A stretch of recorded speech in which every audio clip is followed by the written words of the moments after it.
Here we go. #1 content creator tutorial just got leaked. The whole YouTube playbook.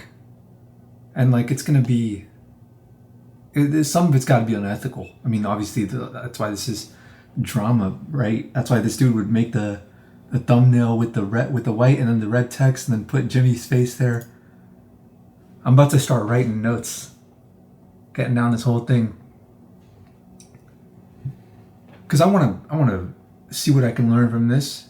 You know, I always had the perspective that that Jimmy wasn't a bad person.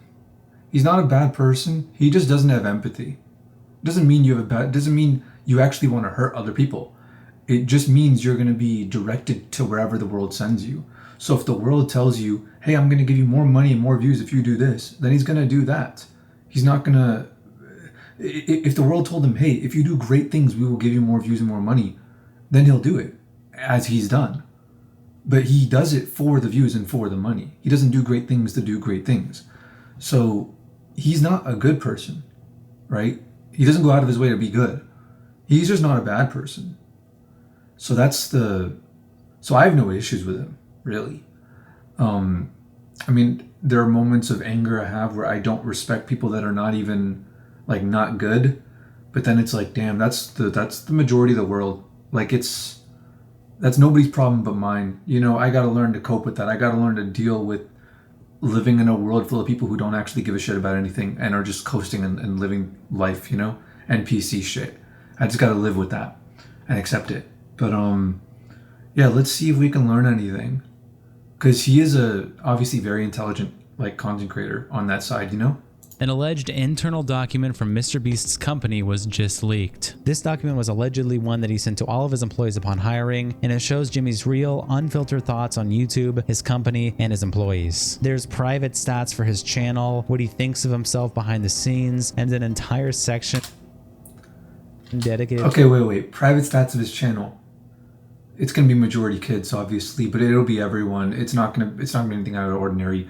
What he thinks of himself. I don't know why you would include, maybe to be humble. He would say in the document himself, he's like, oh, I know. He's like, I think I'm hot shit. It's gotten to my head. All that stuff. I think he would honestly say that. Maybe I'm giving him benefit of the doubt. Maybe I'm seeing the best in him. Because, like, no human is going to think low of themselves while they're in MrBeast's position. It's only natural for that kind of thing to corrupt you a little bit, you know? So I feel like he's gonna acknowledge that and be like, yo, I'm in a crazy like position of power and authority and all that stuff. And he's like, I honestly feel like he's intelligent enough, at the very least, even if he's a psychopath, to go like, yo, I don't want to abuse my power. I want to give you guys opportunities. I want to be a good boss, all that stuff. I think he's gonna be humble. To talking about how awesome Kris Tyson is. So if you're curious about the mind of the most subscribed, that makes me lose respect for him. That he's like, oh, guys, look at my trans friend. Oh my God, she's so great. Like, all this stuff, like, just to appease to the greater crowd. It's like the greater crowd can be stupid sometimes. Just because, like, democracy demands you make something and it'll give you the most views for it doesn't mean you should do it. And, like, if you're in MrBeast's position, then it's not like you're good or bad. Like I said, you're just going to do whatever they're telling you to do. But, like, damn, I feel like kind of everyone's to blame here. And these are the moments where I lose respect for people. I'm like, why are you just being an NPC? Why are you just going, oh, we need to accept her because she's trans, just because people say so? Like, no, you don't need to accept her. YouTuber on the planet, or maybe you're just a bit of a drama fiend, you're in luck. I'm going to read the entire thing for you, timestamps on the bottom to skip to certain parts or chapters. How to succeed in a MrBeast production. Hi, I'm Jimmy, MrBeast, and as the team is growing larger, I no longer get to spend as much time with everyone as I used to. The first dozen employees had unfiltered and unlimited access to me to learn as much as they could about my vision and what I wanted. See, that's not so bad. That's not such a bad thing to say. I thought he was going to, like, go off immediately and go, like, they had unlimited access to me and you guys don't get access to that. So they're obviously at an advantage because I know everything about you. I thought he was going to imply that he's like the foremost expert on YouTube, and there's nobody who knows more about this stuff than him. There's nobody who's deeper into it than he is, or anything like that. Like, as if he's still the expert after all this time. I thought he was going to go that route, you know, because a lot of people know a lot more about YouTube than him. They're just a lot more ethical, and they want to make like genuinely good content, not just content that the most people will watch. It's like I explained earlier, you could be a hit maker or a risk taker. You can either appeal to everyone and have your videos be like a 5 out of 10 to everyone, but they're very impressive in the fact that they can be 5 out of 10 to everyone, so people actually like them a lot more. Or you can make great videos that some people like a lot and a lot of people dislike. There's no way to make something that's good that's also not going to offend, like great, that's also not going to offend other people. You want to make great content, you're going to have to offend other people. You just have to deal with it. So if you want to make content for everyone, you want everyone to like you, no one's going to like you. Sadly, you don't have that luxury. So I thought it would be useful to... But I like how he's just like, they can't help you with my vision.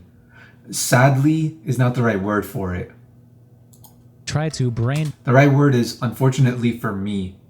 Dump as much as I can to be humble. into this silly little book to give new people, to help bring them up to speed on everything we've learned over the past decade with this channel. We've been through a lot, and chances are most of the problems you face we've dealt with. So I genuinely believe if you attentively read and understand the knowledge here, you will be much better set up for success. So if you read this book and pass a quiz, I'll give you $1,000. Sick. Sorry in advance for all the run-on sentences and grammar issues. I'm a YouTuber, not an author. This is not a Why do you have to say it with like the whatever? book. I need to kick this off by saying the purpose of this is not to give you a bunch of rules to follow. On top of that, I want nothing in here to be taken literally. What we do is complex and changes based on the situation. I need you to repeat this in your head 3 times. I will apply everything I read with a grain of salt. This is not an inclusive list of everything. I hope this inspires you with questions and to come to us to learn more. Prelude. This is a great start. This is a phenomenal start, actually. I don't know what this means. I could make a separate book for creative, a separate book for production, a separate book for editors. Not only would that be dumb, that I feel is like another essence of like being unethical. It's corruption. It's compartmentalization. It should all be one thing. People separate it out. People separate out like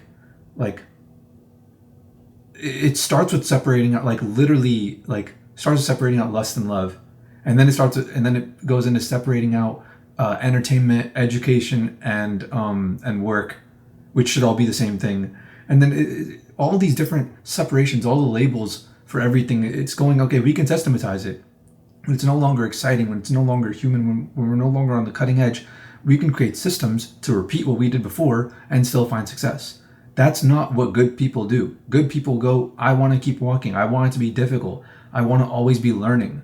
Not, I want to just go as far as I can and we can replicate the previous success that we've had and take the easy way out.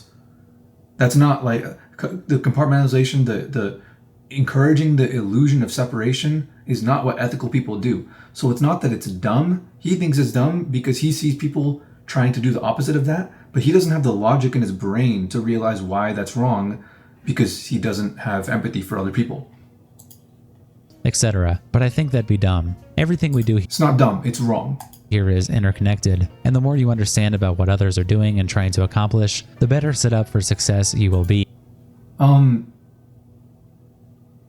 This is also a pretentious line. It's not the better set up for success you will be. It's the better you will be able to effectively help the entire project. The better you will be able to create something like larger than life and work on these like grand projects and actually contribute something meaningful to them. And the more you'll be able to uplift it. That's really what you should be saying here. You should inspire people not to go like, oh, I want some compensation out of this. But you should inspire them to actually like learn to love the projects to begin with. But you can't love these projects. There's nothing to love about the YouTube videos that he makes because he makes videos for people to like. If he made videos that people could love, like great videos, he would have to offend some people. He would have to prioritize making videos for a specific kind of audience and making them really, really like it versus making videos for everyone and everyone just likes it just enough to watch it, and nobody hates it. That's what he has to do. If he actually loves the craft, if he actually grew up watching people where he's like, oh man, I love what they do, I want to be like that, I'm so glad they gave me the kind of content that really resonated with me. That's why I don't respect people that are like, oh, my inspiration for doing YouTube is like FaZe Rug. Like, shut up, dude. You have no inspiration for anything if that's your inspiration for doing YouTube. So this will be information about all parts of MrBeast Productions, and I advise everyone to read it in its entirety. A good example of this is James Warren. He understands every single part of this company at a deep level, and as a result, can make decisions faster than anyone else. The stuff you will be reading about, he knows like the back of his hand. I've seen a team of 5 people work on a project for a week just to give up, and James solves it in 30 minutes. Enough with the glazing, bro. I say Relax. this not to flex for him, but to show the power that comes when you understand everything in this book deeply. The more you know about why we do things and what we are trying to accomplish, the better off you will be. So let's start off with some basic stuff. What is your goal here? Your goal here is to make the best YouTube videos possible. That's the #1 goal of this production company. It's not to make the best produced videos, not to make the funniest videos, not to make the best looking videos, not the highest quality videos. It's to make... Damn. This is straight psychopath behavior, bro. It's very intelligent. It's like really intelligent. Like, this is exactly the kind of thing you need to be telling people who also don't have any like goals or prospects in life, like any calling, right? This is exactly what you should tell them. Like, if you want them to, serve you in your goals of just getting the most views. Best YouTube videos possible. Not the funniest videos. This is the worst one, dude. This is the worst. No, you should want to make the funniest videos. If you have the opportunity, you have the team to make the funniest videos, why would you not want that? That's crazy that he would say this. You think he wrote this? There's a possibility he didn't write this. But this seems like him. This seems like him, and then obviously he's directing other writers or getting people to proofread it, or he just said it in a bunch of voice memos and told them to combine it, that sort of thing. But it seems directed by him, just from the way that he operates, just from what I've seen. But yeah, not the highest quality, just the best YouTube videos. Make the best. In other words, the videos that YouTube wants on their platform, the videos that YouTube appreciates the most, because that's how you can get the most benefit from YouTube, is by being on their good side, basically. So the whole key is to adjust to whatever YouTube wants you to do. It's like being a teacher's pet. It's like being a kiss ass to like the politician or the dictator, the king. Oh, please, I'll do anything you say. It being a sellout, There's that great Diogenes quote where someone comes up to him as he's like eating lentils and rice or whatever, and the guy's like, you wouldn't have to eat lentils and rice every day and starve and be homeless. You wouldn't have to eat lentils and rice every day if you actually like listened to the king and like did what you were told. And he's like, Diogenes replies, he's like, you wouldn't need to listen to every word the king says, be subservient to him and be obedient to an oppressive authority if you learn to live off lentils and rice, So, yeah, where was I going with that?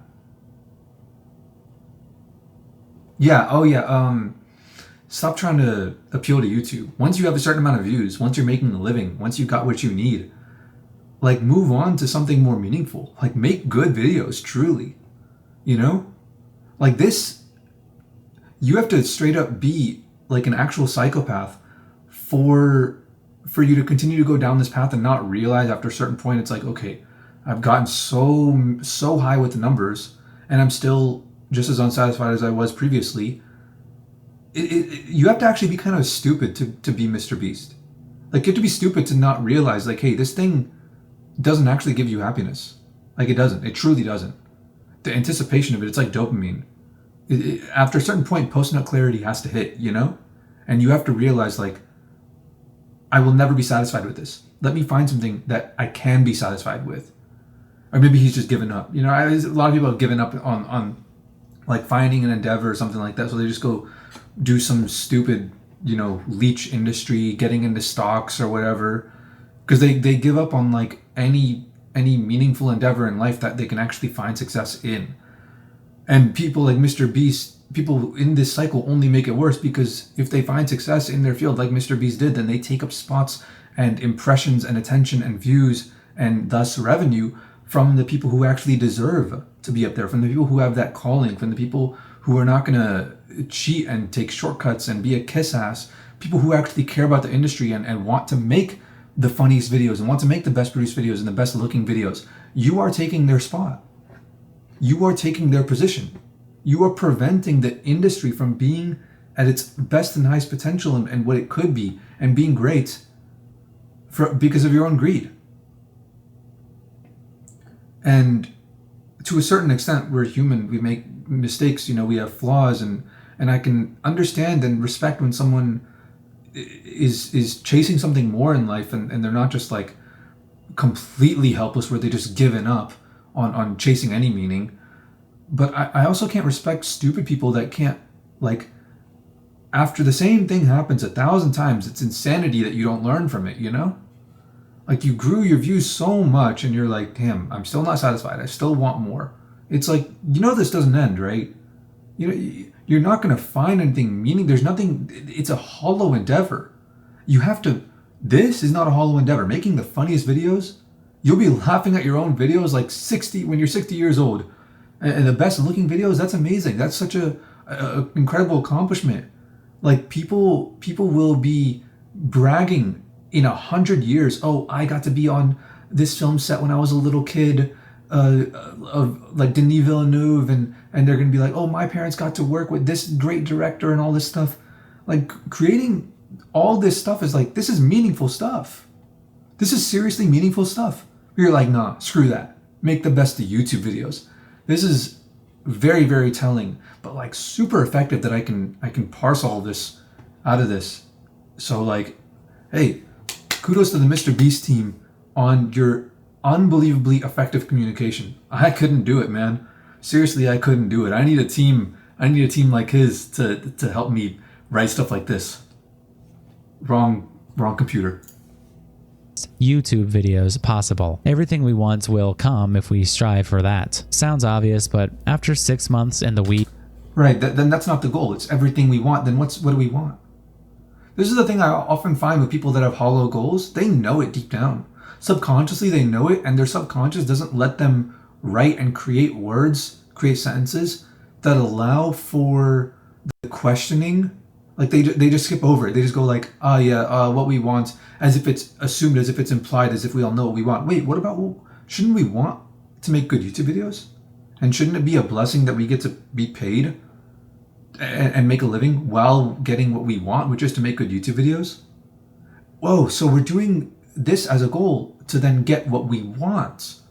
So this is a means to what we want. So what do we want? What's the goal here? What's the real goal? And by just skimming over it, you make people forget.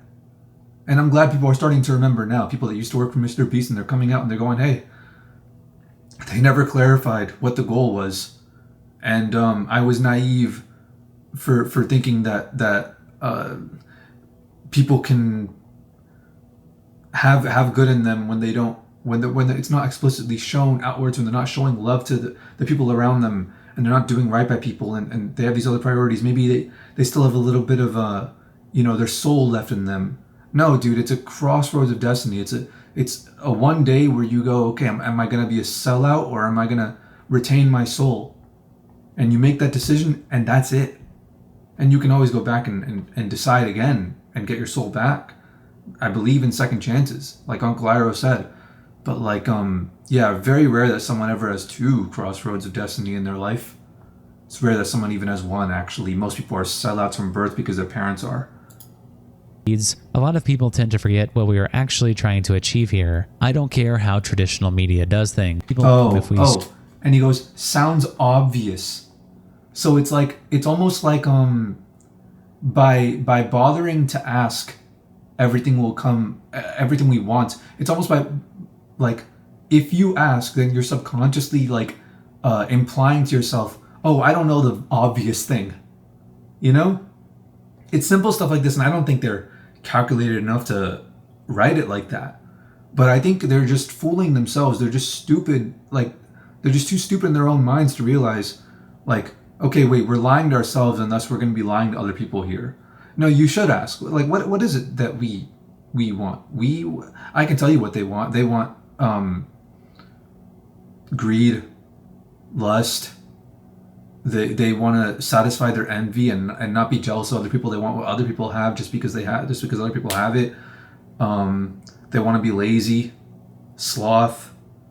They want to say what they want and not have people criticize them. They want to get angry at people and for the other people to listen, but they don't want anyone to get angry at them.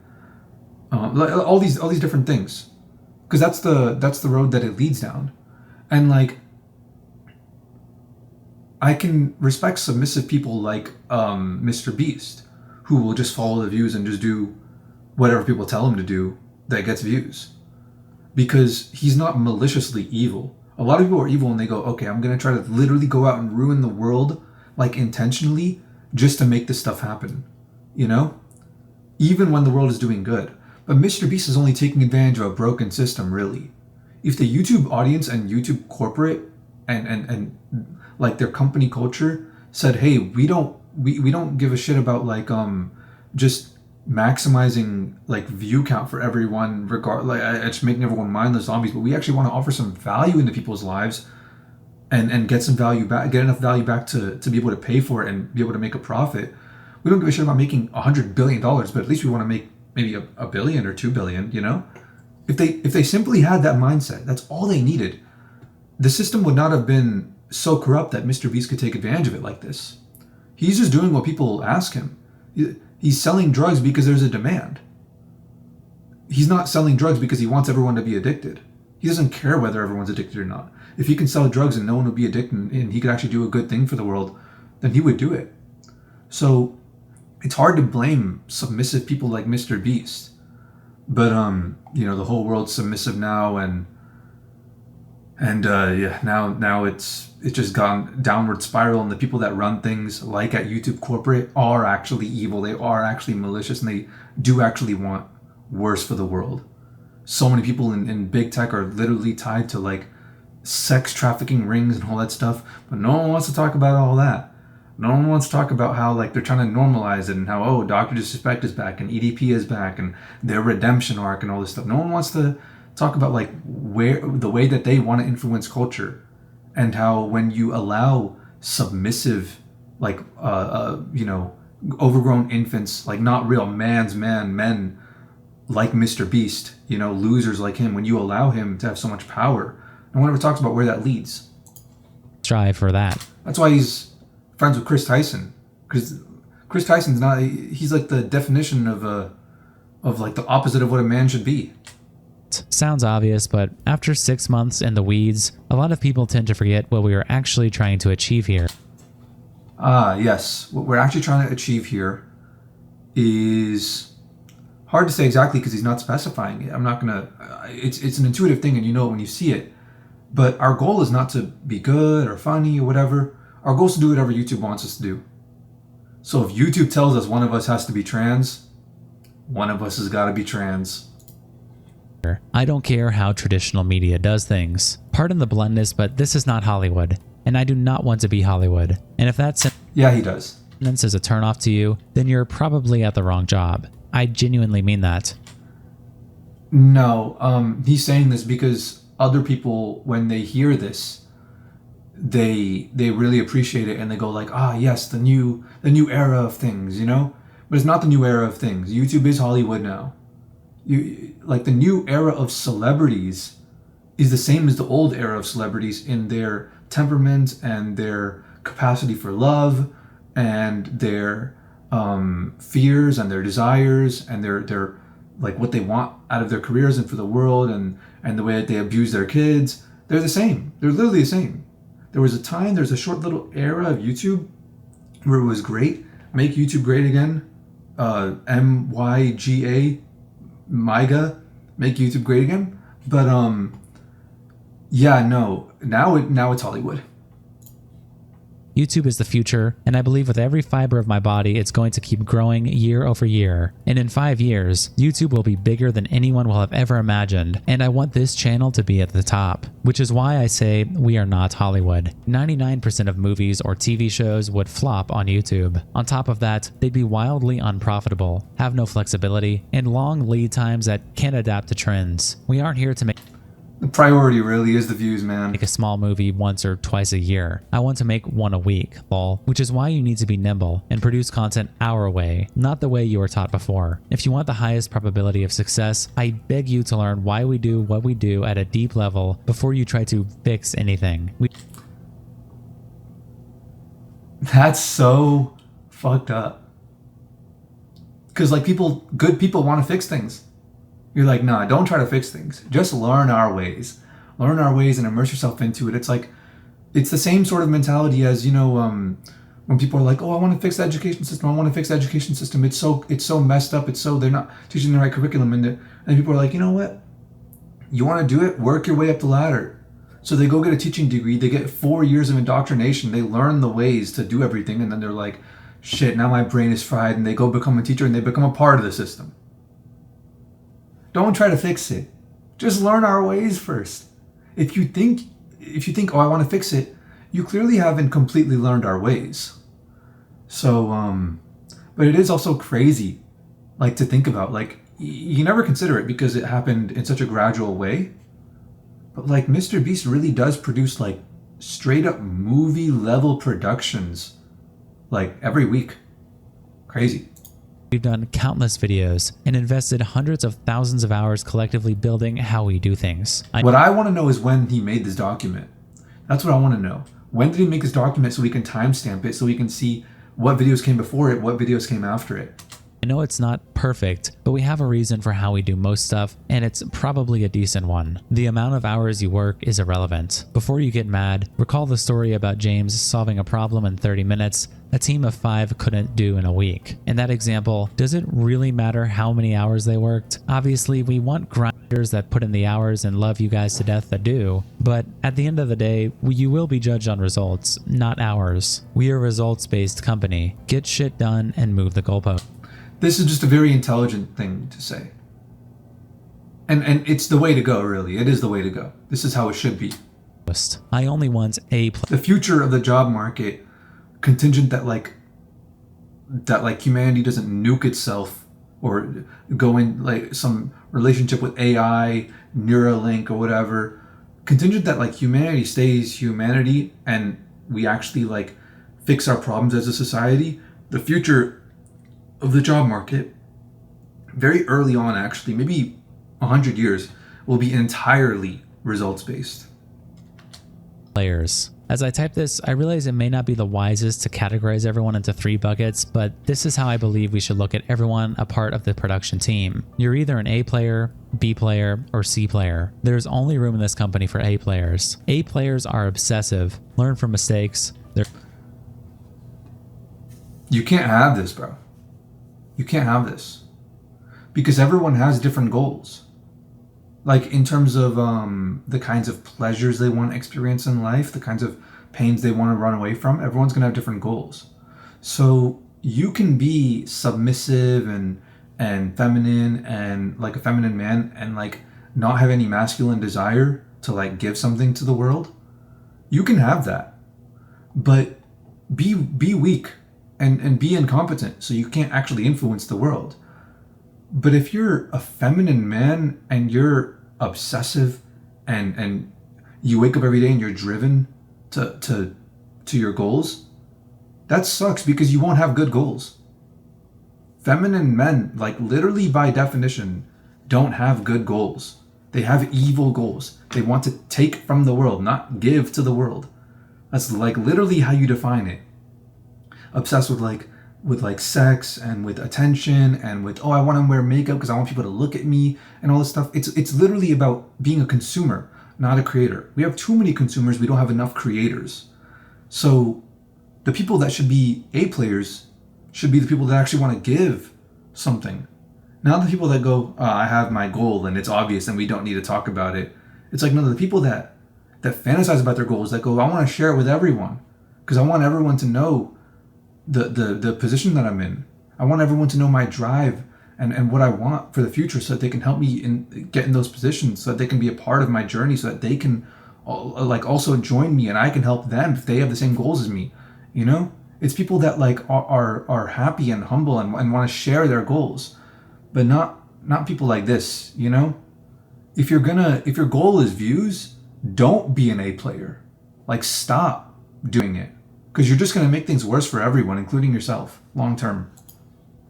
You're coachable, intelligent. Don't make excuses. Yeah, don't. It's worse to be like, to have like selfish goals and also be intelligent than it is to have selfish goals and be stupid.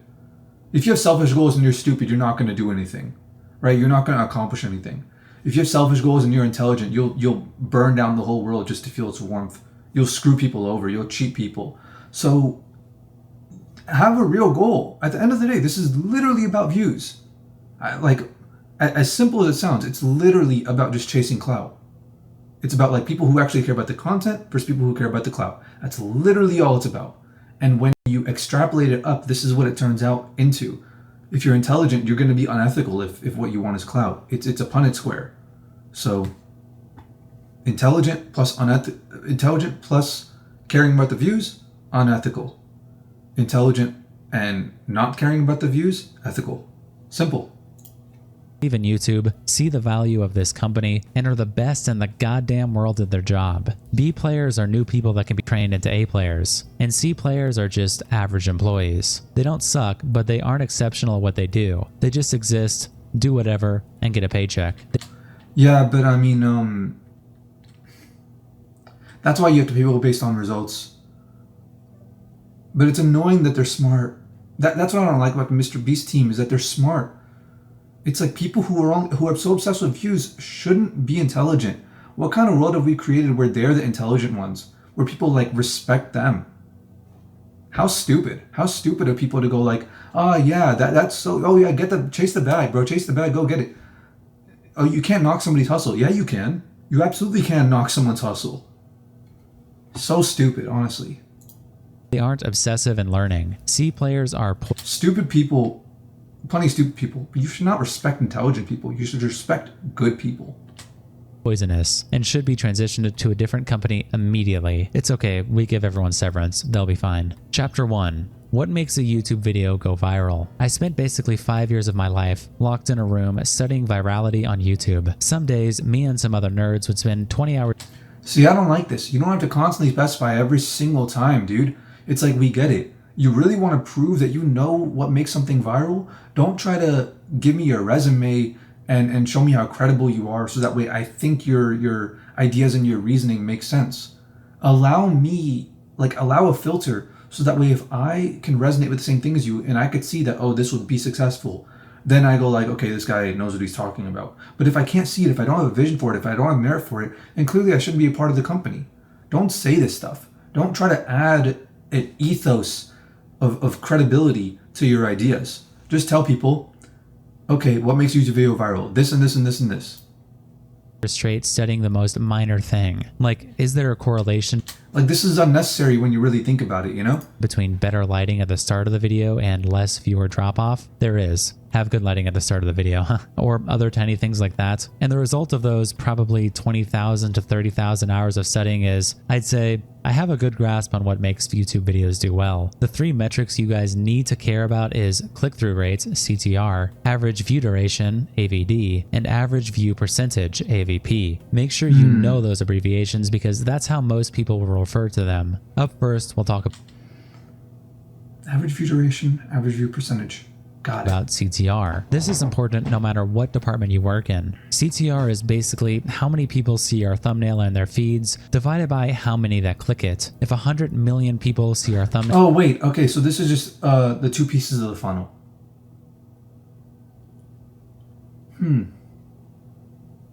I wonder if he's going to talk about like merch and the deeper parts of the funnel and conversion rates and all that stuff. I guess this is, okay, YouTube video go viral, okay. This is like every department type thing. So yeah, it makes sense. But these are average view duration, average view percentage. These are essentially the same, but like in the same, they're not the same obviously, but they're the same in terms of their level on the funnel of how deep your audience member is into like their investment of your content. And 10 million click on it, that means 10% clicked on it and we have a 10% CTR. Yeah. This is what dictates what we do for videos. I spent 50 hours in my front yard is lame and you wouldn't click it, but you would hypothetically click, I spent 50 hours in ketchup. I wouldn't. Both are relatively similar in time/effort, but the ketchup one is easily 100 times more viral. An image of someone sitting in ketchup in a bathtub is exponentially more interesting than someone sitting in their front yard. Not to me, it's kind of gross actually. Titles are equally as important for getting someone to click. A simple way to up that CTR even more would be to title it, I survived, instead of I spent. That would add more intrigue and make it feel more extreme. In general, very basic stuff. And again, it's like I said earlier, it's like once you systematize things, it's like that's when you know you're going downhill. That's how you know you don't actually care about your endeavor, is when you started to create curriculums for other teachers, and when you started to create SOPs, like standard operating procedures, and you have your company using like Agile and Jira and all these different like Scrum like based protocols, and okay, we're gonna do this blitz scaling routine. Okay, we're gonna have practice the pitch deck. And when you start learning all the vocabulary rather than making up vocabulary on the spot as you go, that's how you know you're not in an industry that you're actually passionate about. the more extreme, the better. I don't like bananas won't perform the same as banana. Like if I were to make a school long term, it's like an idea that I have. I want to make a school, but I'm not making a curriculum for the other teachers. They're making their own curriculum, and they're not going to pass it down to any other teachers. Every teacher will refine their own curriculum, and when they're gone, when they retire, the next teacher will make their own curriculum. It'll be like that. Worst food on earth. Now, of course, it'll be corrupt eventually, because somebody will go, okay, I'm tired of this effort. I just want to systematize it, you know. But they never should have been in the business. They should have never been part of the school to begin with, because it's not their passion. They should have a passionate love for what they're doing. And if they don't, then don't join me, bro. Don't join my businesses. I want my businesses to not be corrupt.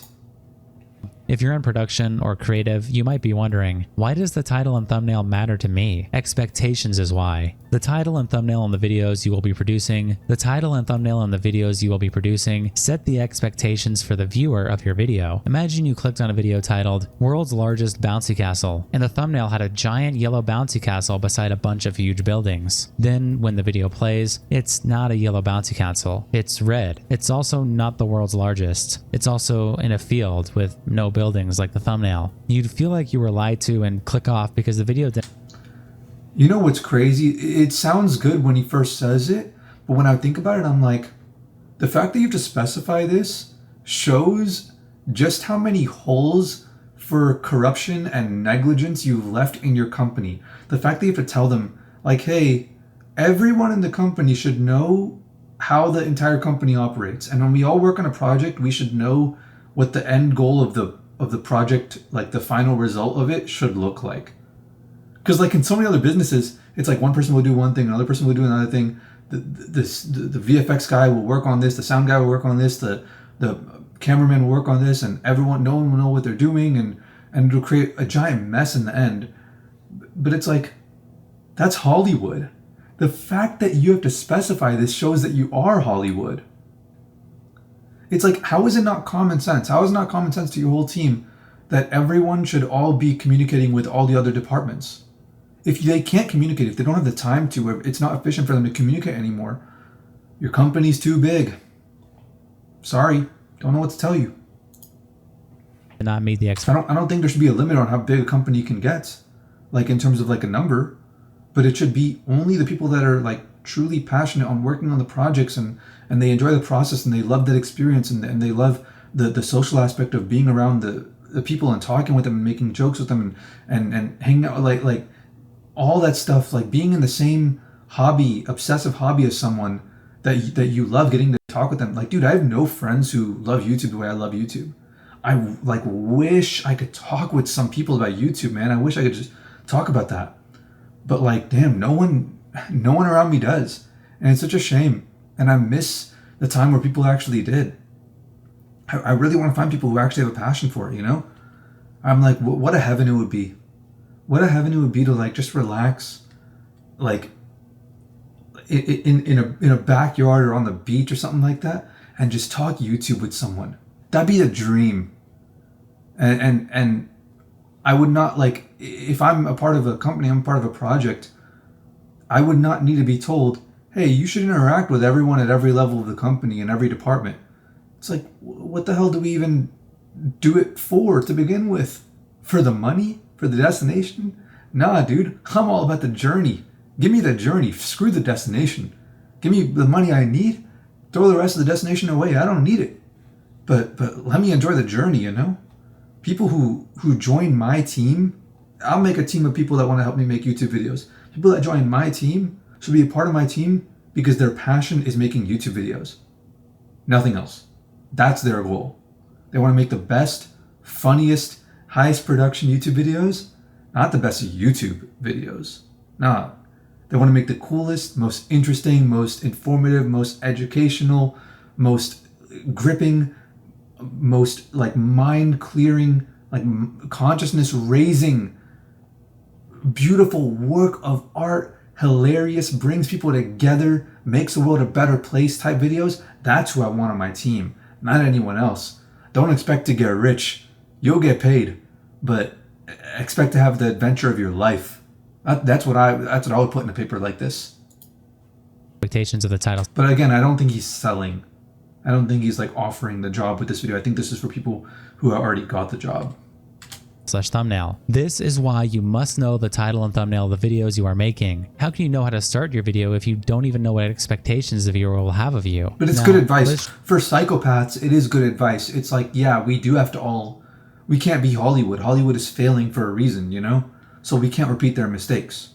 So for a psychopath, like, it's a good thing to include. Interesting. Like, I'm not thinking of these things. Very, very, like, thorough. It's a really thorough video. Really creative. Really intelligent. Creativity truly is limitless. Jump over to the second metric that matters, AVD. This is how long on average people watch a given video. The cool thing about YouTube is they give super detailed... Oh boy, we get to find out something about the algorithm. Because personally, he's going to say something about average view duration versus like average view time or total view, like the time that people are viewing versus the percentage. Or yeah, average view duration versus average view percentage, right? He's going to say, okay, here are the nuances between the differences in the two. That's what I want to hear. Which one matters more? Let's see. Graphs for every video that show the exact second we lose a viewer on every single video. He then attaches an image from one of his videos which shows the line graph for the viewer retention and continues saying, how are there 30% of people still watching after the intro plays? I guess maybe they like drop the video in the YouTube viewer and then they start scrolling for a different one and it still plays until it ends. That blue line on the image above, that represents the attention span of the 60 million people that clicked on this video. It's crazy, but we can see exactly when every single person who clicked on this video clicks off. As with almost every video on YouTube, the first minute has the most loss. Go look. This is why we freak out so much about the first minute and go so above and beyond to make it the best we freaking can. On this particular video, we lost 21 million viewers in the first minute of the video, which is surprisingly, compared to other channels, above average. And we could have been much worse. Let's say the start of the video wasn't well lit. I didn't match the expectations of the clickbait, I didn't pre-plan what I'd say, and we didn't front load some interesting stuff for the first minute of content. We would have lost much less than 21 million people, because it wouldn't have gotten 21 million views. Lol. But if the views were hypothetically fixated, then instead of still having 39 million viewers at the 1 minute mark, it would be more like 20 million viewers. The first minute of the video is the most important minute of each video. After the first minute of content, you will have what we call... Okay, so I wasn't paying all that much attention to that. I was kind of fixing the audio levels. I'm gonna readjust it because I think the video is quite a bit quieter than me. So I think that should be good. I don't know, Elgato updated, or not Elgato, OPS updated and it messed with my settings. But yeah, most important part of the video is the first minute. The more, it's just like impressions, the more you can convert, the more you can keep after the first minute, and every second matters more than the next second, you know. But the more you can keep after the first minute, 20 million versus 40 million, it's a huge difference. You really got to focus on the first minute. You really got to focus on the first 30 seconds. You really got to, it's all that stuff, you know. I think that sort of thing is like common sense. Again, it's a systematization thing, where like he noticed the pattern and he's like, okay, this is what I'm gonna go with. Someone else could go first 30 seconds is what matters. Someone else can go first 2 minutes is what matters. After all, the majority of people drop off after a minute. Yeah, the majority of people also drop off after 2 minutes. Even more people. Both are true. The second one is true if the first one is also true, or the second one is also true if the first one is true. So someone could easily have made a document like this and said, we really want to focus on the first 2 minutes. But MrBeast is just looking for patterns, because he just wants to create a system where people can replicate videos like him and be a part of his company and grow the overall conglomerate. That's not like, it's just like basic corporate 1% type, like the evil behavior of like that people go like, oh, we don't want people to be like this. We don't want people to just obsess over the money and all this stuff. We want people to actually like do things for the world, you know? And then they celebrate MrBeast because he's not like a terrible Hollywood like malicious person. It's like, don't just celebrate not malicious people. You don't have to criticize MrBeast that like you do the Hollywood people, the corrupt people, but don't praise him for being submissive to the views. Praise him if he actually like becomes a little based and does what he wants to do and makes content he wants to make, regardless of what people want to see, you know.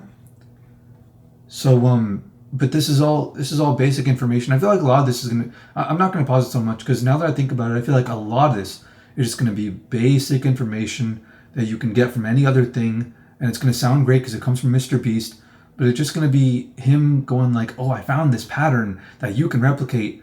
But really it's like, you're just finding these because you're pointing out these patterns that seem more profound than they actually are, because you want the idiots that you're going to hire, because you don't care about hiring passionate people. You want the idiots that you're going to hire who don't actually care about it to have some systematized way of going about replicating your success without them actually deserving it or having the passion to actually go on the journey to search for themselves what works, you know? So I feel like a lot of this is going to be kind of meaningless advice, honestly.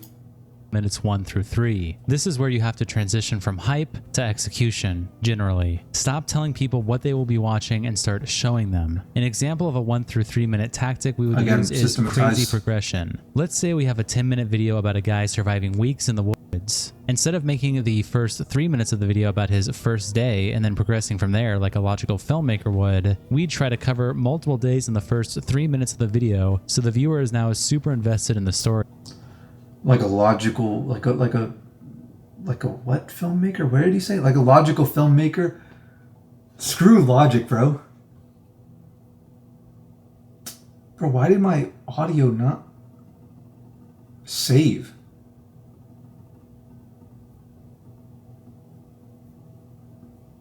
Okay, They've seen this man survive. Yeah. Showing people, like spoiling the video before the video is a very high risk, high reward thing to do in terms of like just for the views. But if you actually cared about like having a good narrative for your video, you wouldn't do that. So everyone on my team, this is gonna be my video that I tell the, like, instead of having a document, I'm gonna be like a real YouTuber and actually make this a video. So if you are a part of my team, I have sent you this video. Let me make a note of that. Let me make a note. Everyone I add to my team, send them the stream link of the stream, and I'll adjust that and I'll edit that later. But if you're part of my team, then you're watching this if you watch this on YouTube because you're not part of my team, but you're watching this, I'm just gonna make this an educational guide for you. I had to get quiet because I heard the door, but someone might like hold up. I was about to say something. I was thinking of some idea. Yeah, no, I'm gonna go through this whole document, and instead of looking at what MrBeast would do, I'm just gonna use this as an opportunity to say what I would want from people that join my team. So yeah, do what the logical filmmaker would do, or be the creative filmmaker, or be the experimental filmmaker. But don't just spoil the beginning of the video, spoil the whole video for people, just to keep them engaged, just to keep their like expectations of the video high. It's like, go in with the perspective that everyone who clicks on the video will watch it all the way through, and you get your chance now to really show them like something meaningful, something impactful, something teeth clenching, something like eye opening, like that's what you have the opportunity to do. I'm gonna give you that opportunity. So of course, like logically speaking, most people are not gonna watch it all the way through, but just assume that they are, so that way the like immerse yourself in that mindset, so the viewer drop off, the viewer retention, all that stuff doesn't affect your way of thinking, and you truly do make the best kinds of videos you can make and that you want to make, and you continue to innovate and experiment, and it's not based off some stupid algorithm. Multiple days in the woods, and emotionally now want to know how much farther he can go. We also want to do something around the 3-minute mark called a 3-minute re-engagement. A re-engagement can be described as content that is highly interesting, that fits the story and makes... Right, if you're a part of my team, don't worry about that. We don't care. Engagement doesn't matter. Assume that everyone that's watching it is 100% engaged. Just make the best videos you can. This is your opportunity to give a message to the world. Go for it. People genuinely impressed. Another way to look at this is it's a segment that only MrBeast can do this. It's important. That's obviously the opposite of what we're going for. That's like purely selfishness right there. If anything, you should have reminders for yourself of like, hey, we're fortunate, we're lucky, anyone can do this, and you should inspire others to go like, hey, I can do this too. Because whatever happened to influencers being relatable? Now it's like influencers like Steve will do it. I just saw he's like, oh, I only got paid $3 million. And he's like complaining that he only got paid $3 million. Yeah, so be a little relatable. Tell people, like inspire people, go like, hey, if we can do it, you can do it too, Because I want to be wholesome. I want to make content that people go like, hey, I want to do that. Important to re-engage the viewer around this time because they could get bored of the story and click off. These re-engagements are usually spectacles and sometimes need lots of time and money to make perfect. A good example of a re-engagement is when Carl was put in charge of watching Josh in the $10,000 Every Day You Survive in Prison video. Following the first minute, I wasn't paying attention. I'm distracted because someone's in the kitchen like eating a bunch of snacks.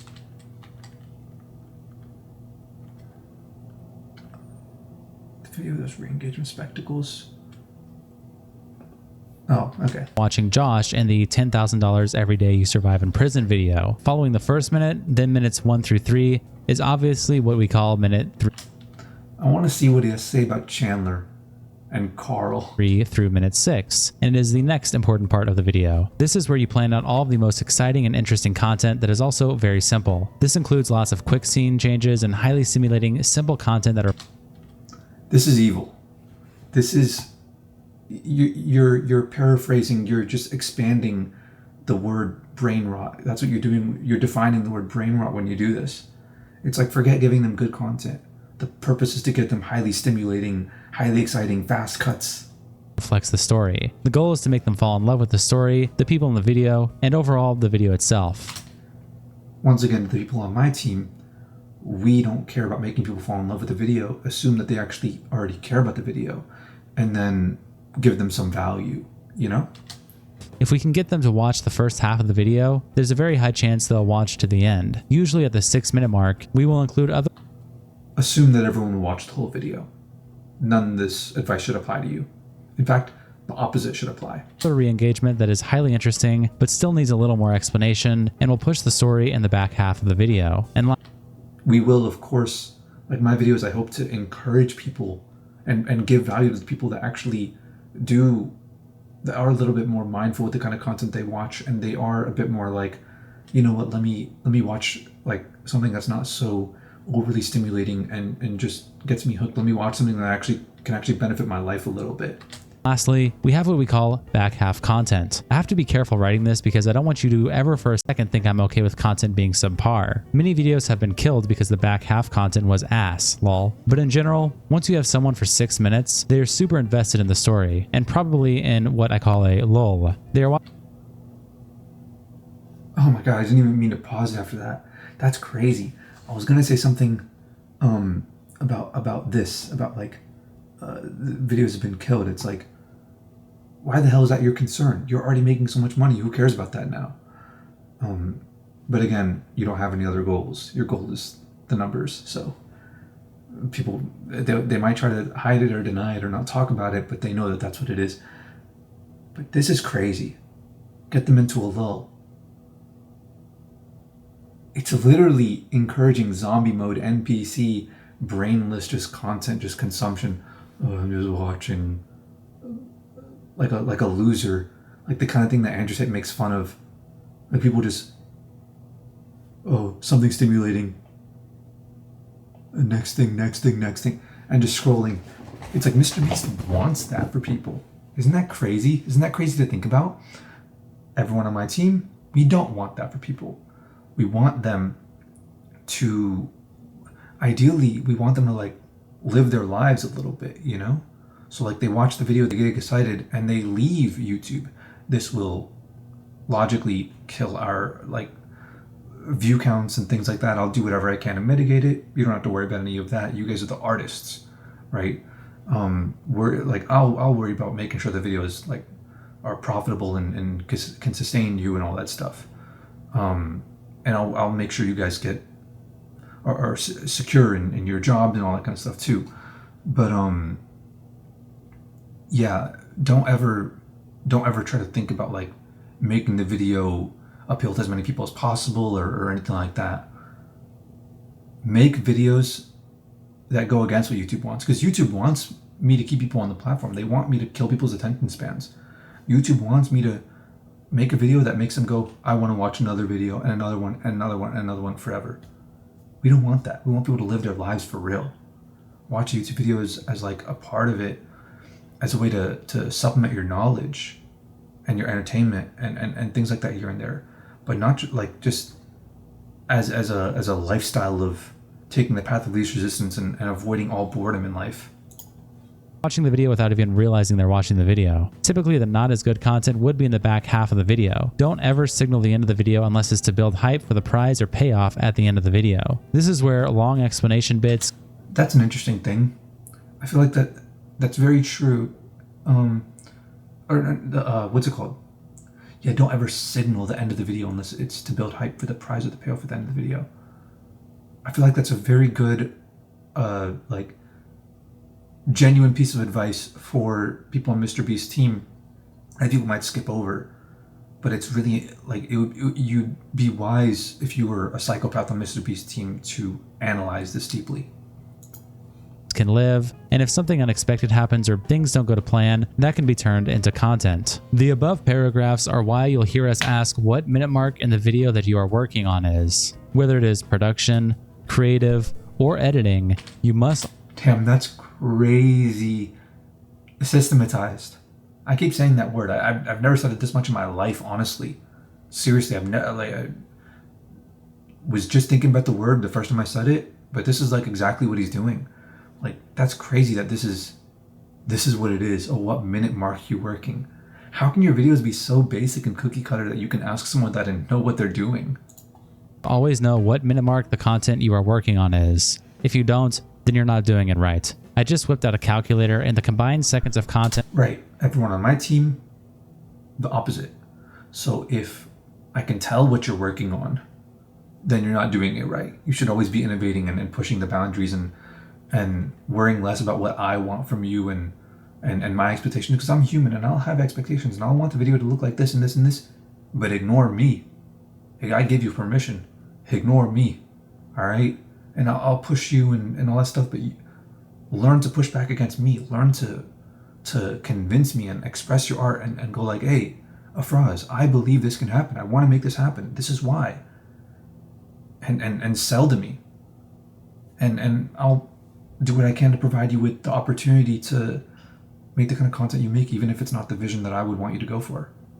Because I trust that, like, I'm human. I have my own desires for what I think would work and what wouldn't work. And I've been wrong before, and I'll be wrong again. Of our last 100 videos is 81,801 seconds, which divided by 100 means the average Mr. This is so stupid. Who does this kind of analysis, bro? What kind of a loser do you have to be to do this kind of analysis? Beast video is 808 seconds, or 13 minutes. I want to start skipping through. I don't want this to take forever. And 37 seconds. Some are shorter, like when we do a real-time shoot or something more emotional and don't want it to get dragged out. And some are longer. Giant spectacles like giving away an island as an example. But I feel like, oh, okay. He didn't say the longest like 13 minutes. I'm skimming, you know? Long ones are like 20, 30 minutes. 13 minutes is the... And since we are on the topic of retention graphs, here is a cool visual. And then there is a visual attached that shows the shape of the audience retention graph can tell... Interesting. It's not... I mean, this is obvious stuff, but it's interesting that he's looked at graphs so much that he actually, like, knows examples of this stuff and can pull it and go like, okay, cool. This is what we're going to use to systematize this. It's interesting to see how people create like automated systems for this kind of stuff. Tell you which parts of the video are most and least interesting to viewers. Because I never look at these graphs, so I never notice that there could be any patterns that could be valuable to learn from. But clearly they are, actually. And then 4 different images depicting certain parts. The first one says, when the line of the chart is flat, it means viewers are watching that part of your video from start to finish. Then this image, and it says, gradual declines mean viewers are losing it.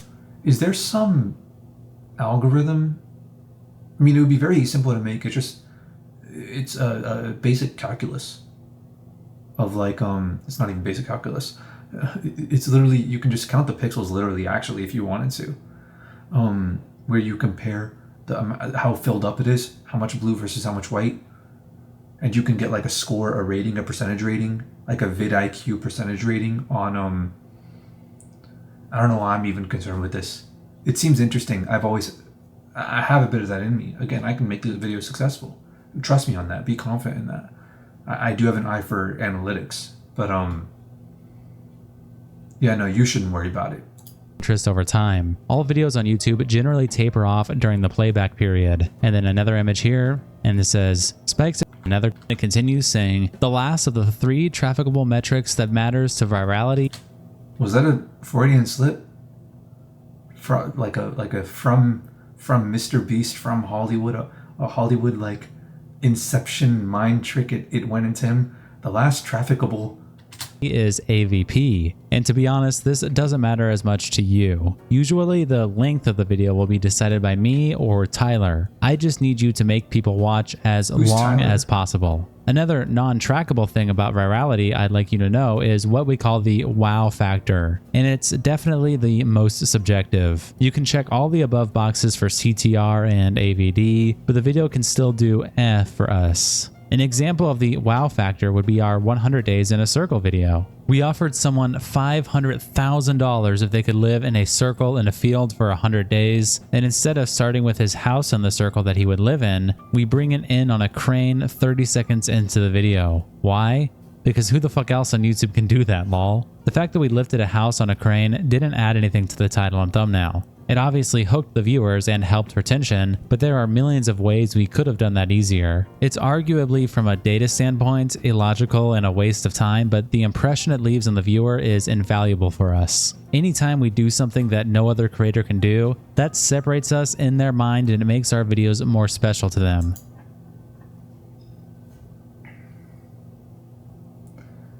And if you have to tell people, oh, this is what should make you proprietary. We stand out so we can be special in the minds of the viewer. Not, I stand out naturally because this is just how I want to make videos.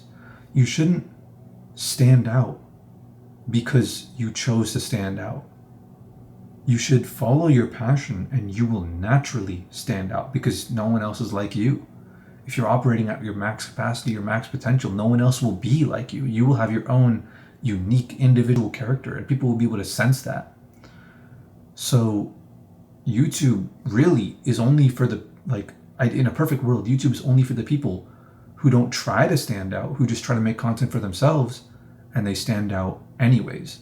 Not people who tell them, okay, these are the rules of how you can stand out and this is the curriculum and this is the system that you follow and the procedures and the workflow and we're gonna this and this and this. Okay, study this thing. It might be a little subjective, but we're gonna try our best to make it objective.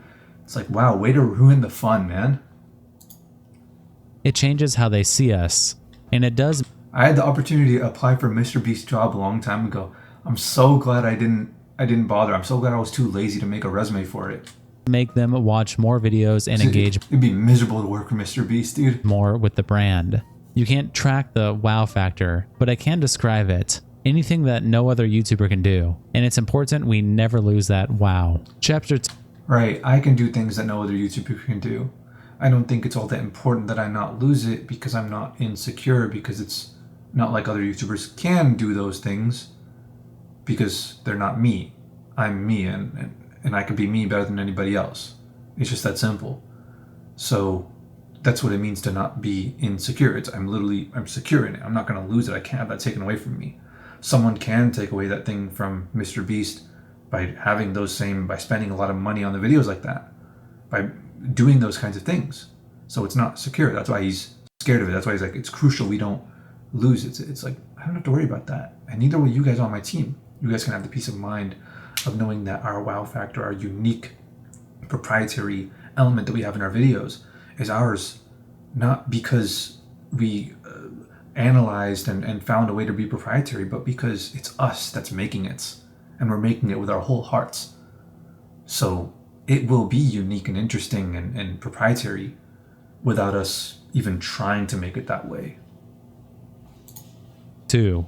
Creating content. For this next part, I want to write about actually creating content. I'm not going to talk about any production system in particular because the way we run this production changes almost every year. I just want to pass on things I see new people typically fail at and in general what I want. Our videos are hard, and if you took the difficulty of our videos and trendlined it over time, you'd see they are only getting harder. This is why I want the best in the world and people who are obsessed. If you're not growing, eventually the difficulties of the videos will outgrow you, whether it be production, creative. That's insane.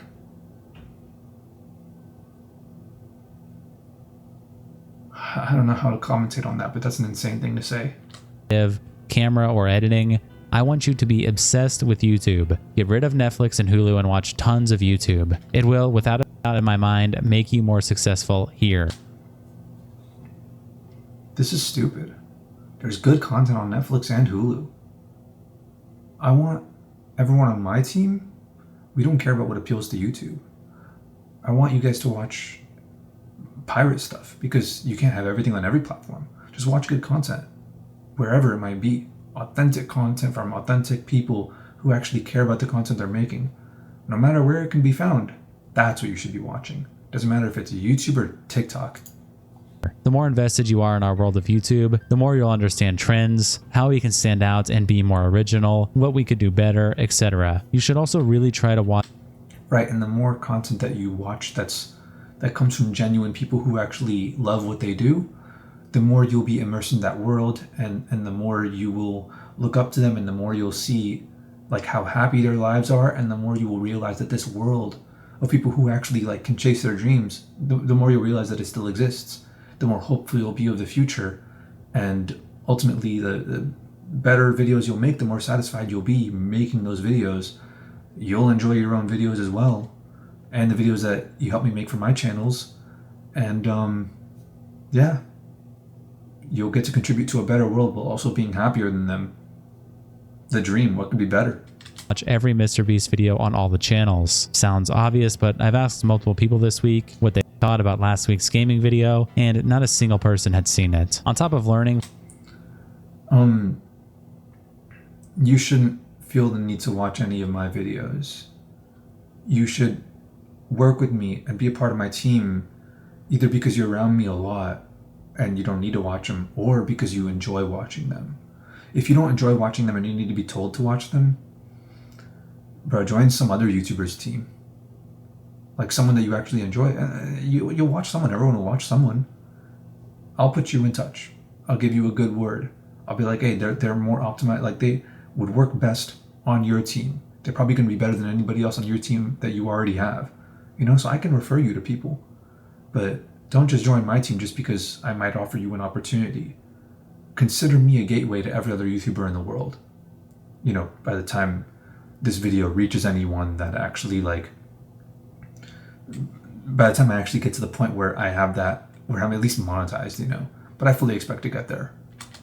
From watching YouTube, I'd love you to read the goal if you haven't already. I used to make everyone read it. I know bottlenecks are obvious and it will sound like I'm talking to 10-year-olds sometimes, but just not knowing and understanding something as simple as bottlenecks has fucked a ton of videos. You should all deeply understand.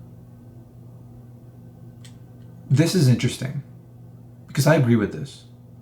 It's like you should be obsessed. Like you should want to go into your passion. You should be good, but you should also be obsessed. Like my mom worked for H&R Block for a little bit, doing taxes for people. And she's like, oh, I can help you do taxes. You do your taxes. I work for H&R Block. And I was like, okay, fine. Let me see what my mom can do. And I asked her about some nuances of piercing the corporate veil. And she's like, what's that? What is that? I'm like, you don't know what piercing the corporate veil is? Like, why would you work at H&R Block if you don't know what that is? It's because she goes through the system. It's because she does the resume, because she does the interview, because she says what they want to hear, and everyone shakes hands and they go, yes, you would be a great fit for our company. And everyone's just playing this like stupid game and not like actually creating a project that they're actually proud of. Because like literally I would be a better employee than my mom to work on taxes. And I think I'd be a terrible employee. I think you should get someone that's 1,000,000 times better than me. But they don't care about that. They just care about someone that'll go along and do what they say. Because, you know, someone who actually uses their brain would not want to do taxes. So, yeah, you have to get into a good endeavor if you actually want good people to work for you and for you to not micromanage them and give them systems and have to work on all this stuff, you know? Understand the work stream from when. But yeah, no, if you don't know what bottlenecks is, it's not that I don't want to say you're not passionate, but you haven't been doing this long enough. You haven't explored this endeavor long enough. You haven't tried to be a YouTuber yourself for long enough. And you should probably do that a little more. Of course, I'm always open to anyone joining the team, but it would be tough to find a spot for you, especially because I'm not going for the route of generating the most money. I'm going to generate very little money. I'm still going to generate money, but it'll be nothing compared to like this kind of, I can't support everyone, you know?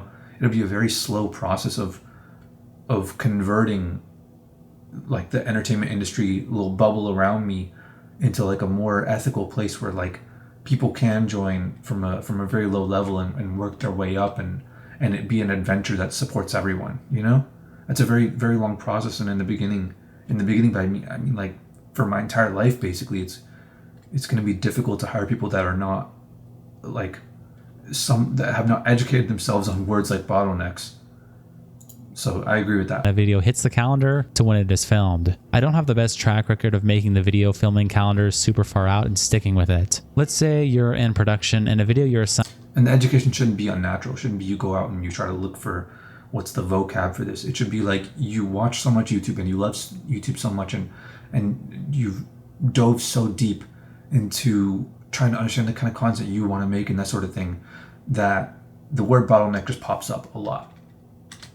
To is put up 45 days out. A lot of things need to happen before you can start working on it. The big things would probably be you need a thumbnail sketch and creative on your team to write the video. Do not just go to them and say, I need creative, let me know when it's done, and I need a thumbnail, let me know when it's done. This is what most people do, and it's one of the reasons why we fail so much. I want you to look them in the eyes and tell them they are.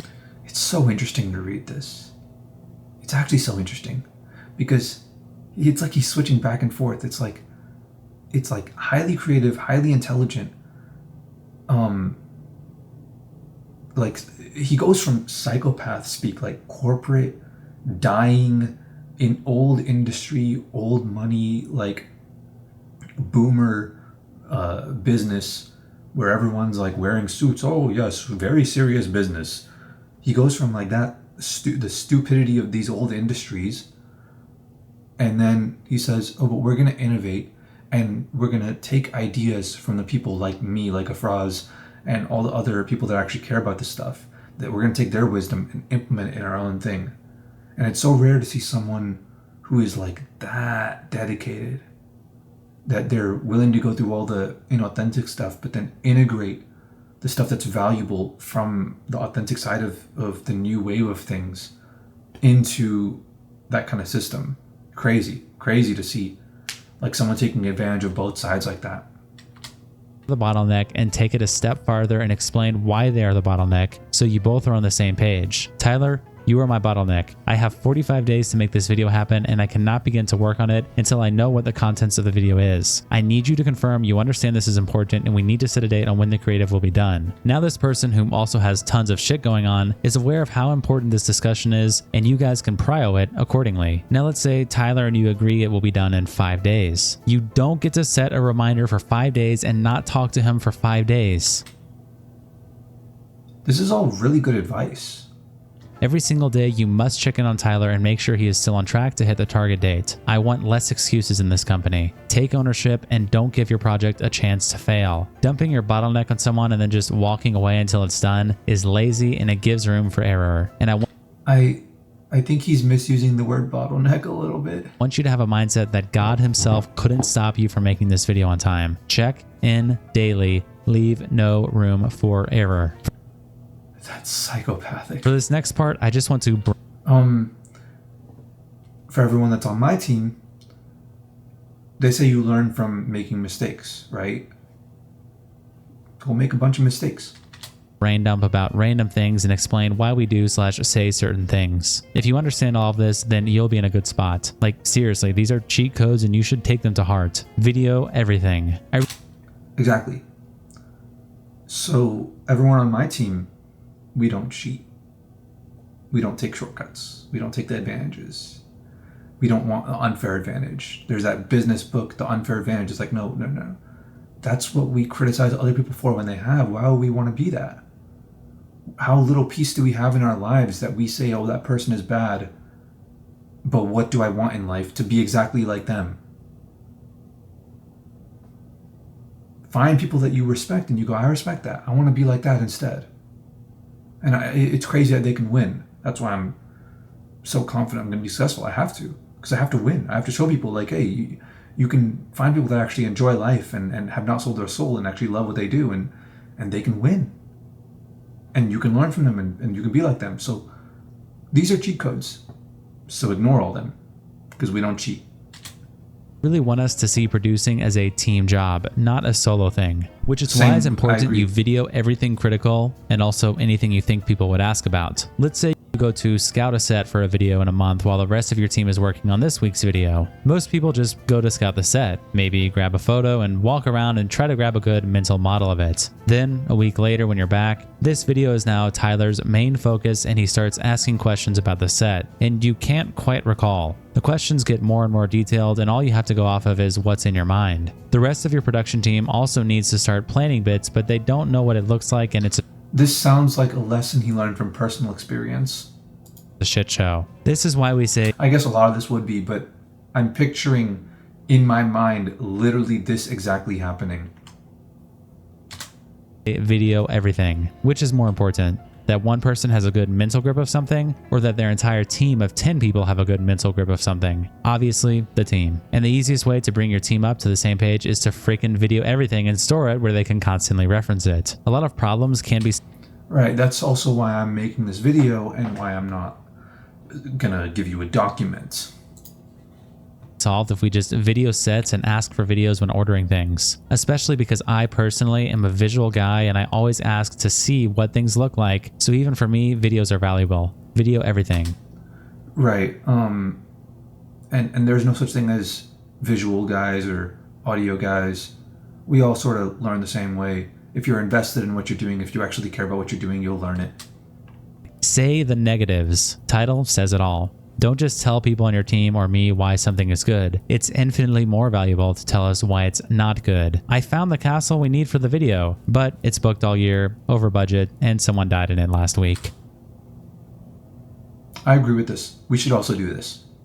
It's your fault. Track the contractor. I knew I already talked about this, but if there is one thing I'd really love to impose on you from all of this writing, it's that you can't just dump and forget your projects. I can't stand when people dump and forget their project in a contractor, and then the day before the shoot. I agree with this too. Wording is off, but I agree with it. Blame them when it's not ready. That's on you, not the contractor. Let's say it's on you and the contractor, but it is on you. We are building the world's largest water balloon and you need someone to make a giant wooden stand for it to sit on. Most people here would just call someone like JB and have him do it and tell him to be done by filming day. Instead, you should really have it done on a certain time frame in advance. You need to use your own intelligence based on the project to determine that. In case something is off, we can make changes. And you need to then decide whether or not it's a critical component. If it is, you should also begin working on a backup, and while working on a backup, you should check in with JB every single day. Ask him to send videos every day to spot problems early. Hell, maybe I wasn't paying attention, but talk to him twice a day. I don't care, just don't leave room for error. No excuses, stop leaving room for error. Check in daily, receive videos, and know weeks in advance if you're fucked, not days. I am not always right. Shocker, I know. I'm young and I'll be the first to admit it, I'm not perfect. I promise not a single person on this planet wants us to succeed more than I do. And no matter how much you work, you'll never invest more time into this company than I will. But I can't promise I'll always be right.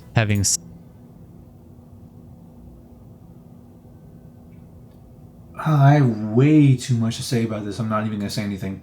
Said that, there are ways you can help me be right more often. For starters, you need to understand the world I'm in and how my mind works. This book in particular is for our production company, which, by the way, is the most important company and allows everything else to succeed. Without the videos, everything else dies. But it's not all I have going on. I have to be the main talent for every gaming video, every Reacts video, every philanthropy video, every TikTok, Insta post, and every main channel video. Okay. So for my second channel, for my main channel, I don't have to be the focus. The main channel, the focus is always the people in the video. It's going to be a very people-oriented channel. It's going to be a very bring people together through comedy, through laughter, that sort of thing, and breaking boundaries, showing a better world that people can exist in, people being social, people having fun with each other. It's a social channel. It's meant to inspire people to, people should watch a video on my main channel and then go, you know what, I want to call my mom, I want to call my friends, let's hang out tonight, that's the goal of the main channel. I don't need to be the focus. In fact, on my main channel videos, it's always me pointing the camera at someone else, which I will continue to. I'll have a camera on me for most of the time and I'll be pointing at other things. So I want you to highlight and focus things that really make people go you know what, I want to reach out to let me actually not be afraid to reach out and make the first move and call the person that I've been call or text, the person I've just been putting off because I think it'll be awkward if let me forget about the awkwardness of the social norms. Let me reach out to them and make the world a little more connected, So that's the goal of my main channel. The goal of my second channel, yeah, I will be the main focus of it. But that's just because I'm going to be managing that entire thing pretty much. I might get someone to help me edit here and there. If the video is extensive, it's just going to be streams of consciousness, just talking to the camera basically. No one else is going to be filming my second channel videos. But yeah, my third channel is streaming clips. I might be the focus. Whatever is most interesting is the focus. That's what it is.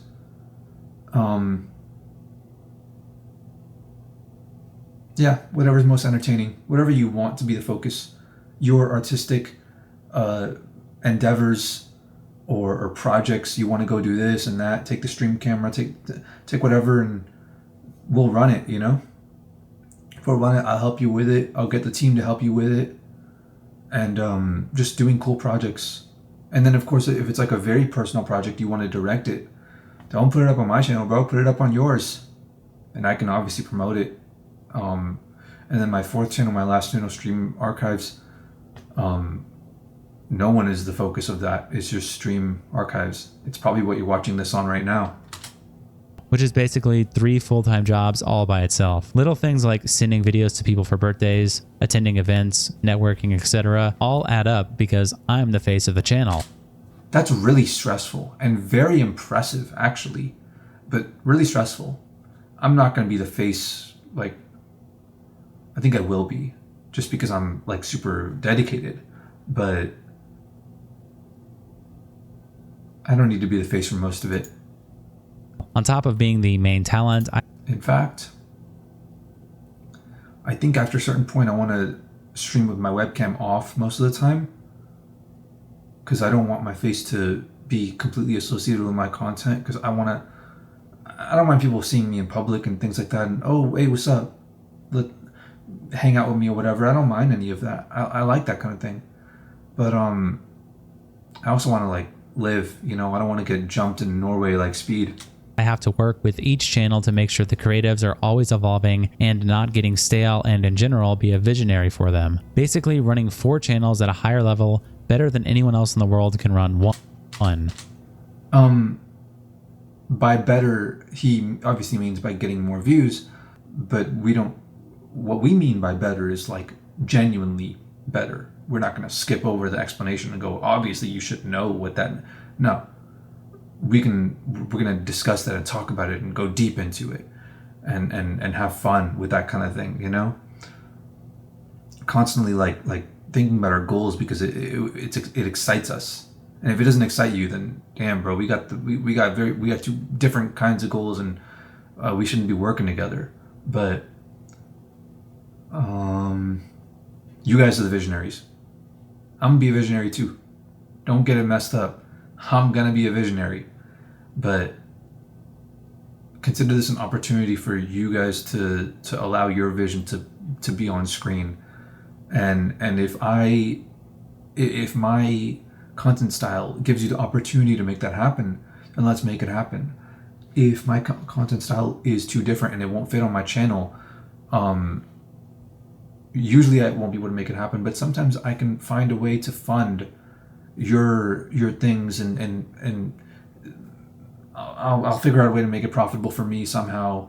But I'll always manage to, like, stick around and be a reliable source to create the opportunities for, like, if you have something that doesn't match with any of my channels at all, but you really want to make a creative endeavor, you want to put it on your channel, I might be able to provide you with the kind of contacts and the investors or whatever to help you out with that kind of thing, you know? We also have a Beast Burger and Feastables, and I still have to set the vision and be the lead creative. On top of that, we dub our channels in other languages, and we run a translation company that works with... So we will not have the businesses. I can help you with start whatever businesses you want to start. I can be an investor, I could be a partner, limited partner, all that stuff. I'm gonna have my own businesses, and if you want to be a part of it, you have to have an affinity for it. If you're a part of my team, if you're a part of, like, my camera crew, my, like, streaming setup crew, which I think I should have, like, 4 or 5 people, something like that, then you don't need to start businesses with me. But hey, if you want to start an editing agency or something like that, and get put on to all these other opportunities that you look at and you go, oh, I want to be a part of this too, yeah, I can put you on, I can connect you, I can expend my resources a little bit to help you out, you know? So you're not going to be working on businesses that you're not passionate about. You're going to be the owner, founder, starter of the business, and I might own 10-20%. Other channels as well. I also multiple times a week have to call other YouTubers and see what they are testing/doing, so I can always stay up to date and make sure we aren't missing anything. AKA, you need me networking a lot. What I'm trying to say here is I have to run 4 channels, 3 businesses, a charity, and network/maintain our image all at the same time. So when you need something from me, you have to understand that I'm probably not as knowledgeable about a video as you. Whatever you don't tell me, I don't know. When getting an answer from me, it's ideal you do the research and come to me with context and options. Instead of saying, in an upcoming video, we are giving away a car. What do you think of this Lexus? It's only $10,000, which is how... Yeah, this phrase right here, I'm probably not as knowledgeable about the video as you. That's never going to happen with us. I'm always going to be on top of whatever videos are coming out of my channel. I don't need 100,000 videos of like the most high quality crazy stuff. I just want to say my piece, man. Percent of questions are asked towards. I think of things in the shower. I'm like, damn, bro, I want to tell someone. I have no one to tell because no one is interested in this kind of stuff. Put it on YouTube. Me, do this instead. We have an upcoming Would You Rather video. One of the bits at the 6 to 9 minute mark, we will be giving away a car. We are still on budget and the budget of the car is $10,000. I checked with PM. I could go up another $5K if you really wanted. I searched all of NC for cool ass cars around that price point, and here are 5 I found that I got pre-approved by Creative, all on budget. I also got 5 other backup options that are less cool looking and more average if you're going for that. Here's a picture of all 10 cars, the miles on the cars, and all the information you'd want. Which of these cars do you think is the best, or should I get other options? If you want to look like you're doing your job and don't care about the success of the video, ask me questions like the first example. If you want to take accountability and make your videos happen with a higher probability of success, do the second option. This really calculated and intelligent the way that this is all worded. Doesn't just apply to me, it applies to anyone high up you expect to make a decision. Critical components. Critical components are the things that are essential to your video. Right, if I want to put 100 people on an island and give it away to one of them, then securing an island is a critical component. It doesn't matter how well planned out the challenges in the island are, how good the weather is, etc. Without that island, there is no video. Hence, it is a critical component. Another example of a critical component would be the title and thumbnail. Remember that bouncy castle story from earlier, how the thumbnail had a yellow bouncy castle but the video a red one? The thumbnails of the videos you're producing can also create critical components. A third example of a critical component would be if the creative on your team pitched me a video of 10 challenges and I said, I like the video but mostly because of challenge 3 and 7. I'd hate the video without them. Challenge 3 and 7 are now essential to your video and thus critical components. Critical components can come from literally anywhere, and once something you're working on is labeled as such, you treat it like your baby. Without what you're working on, we do not have a video. Protect it at all costs. Check on it. So I want you to embrace this kind of mentality, but with things that you internally go like, this is my goal, this is the message I want to put out in the video. What are the critical components to make that happen? Don't get your critical components, like your notes for what you can label as critical components, from other people in the crew, unless they also understand the same goals as you and they have the same goals as you. Get it from internal, your own meditation of like, oh, the video that I want to make doesn't hit the same. It wouldn't be the same to the kind of viewer, to me, to whatever. It wouldn't communicate the message I'm trying to communicate without this particular element.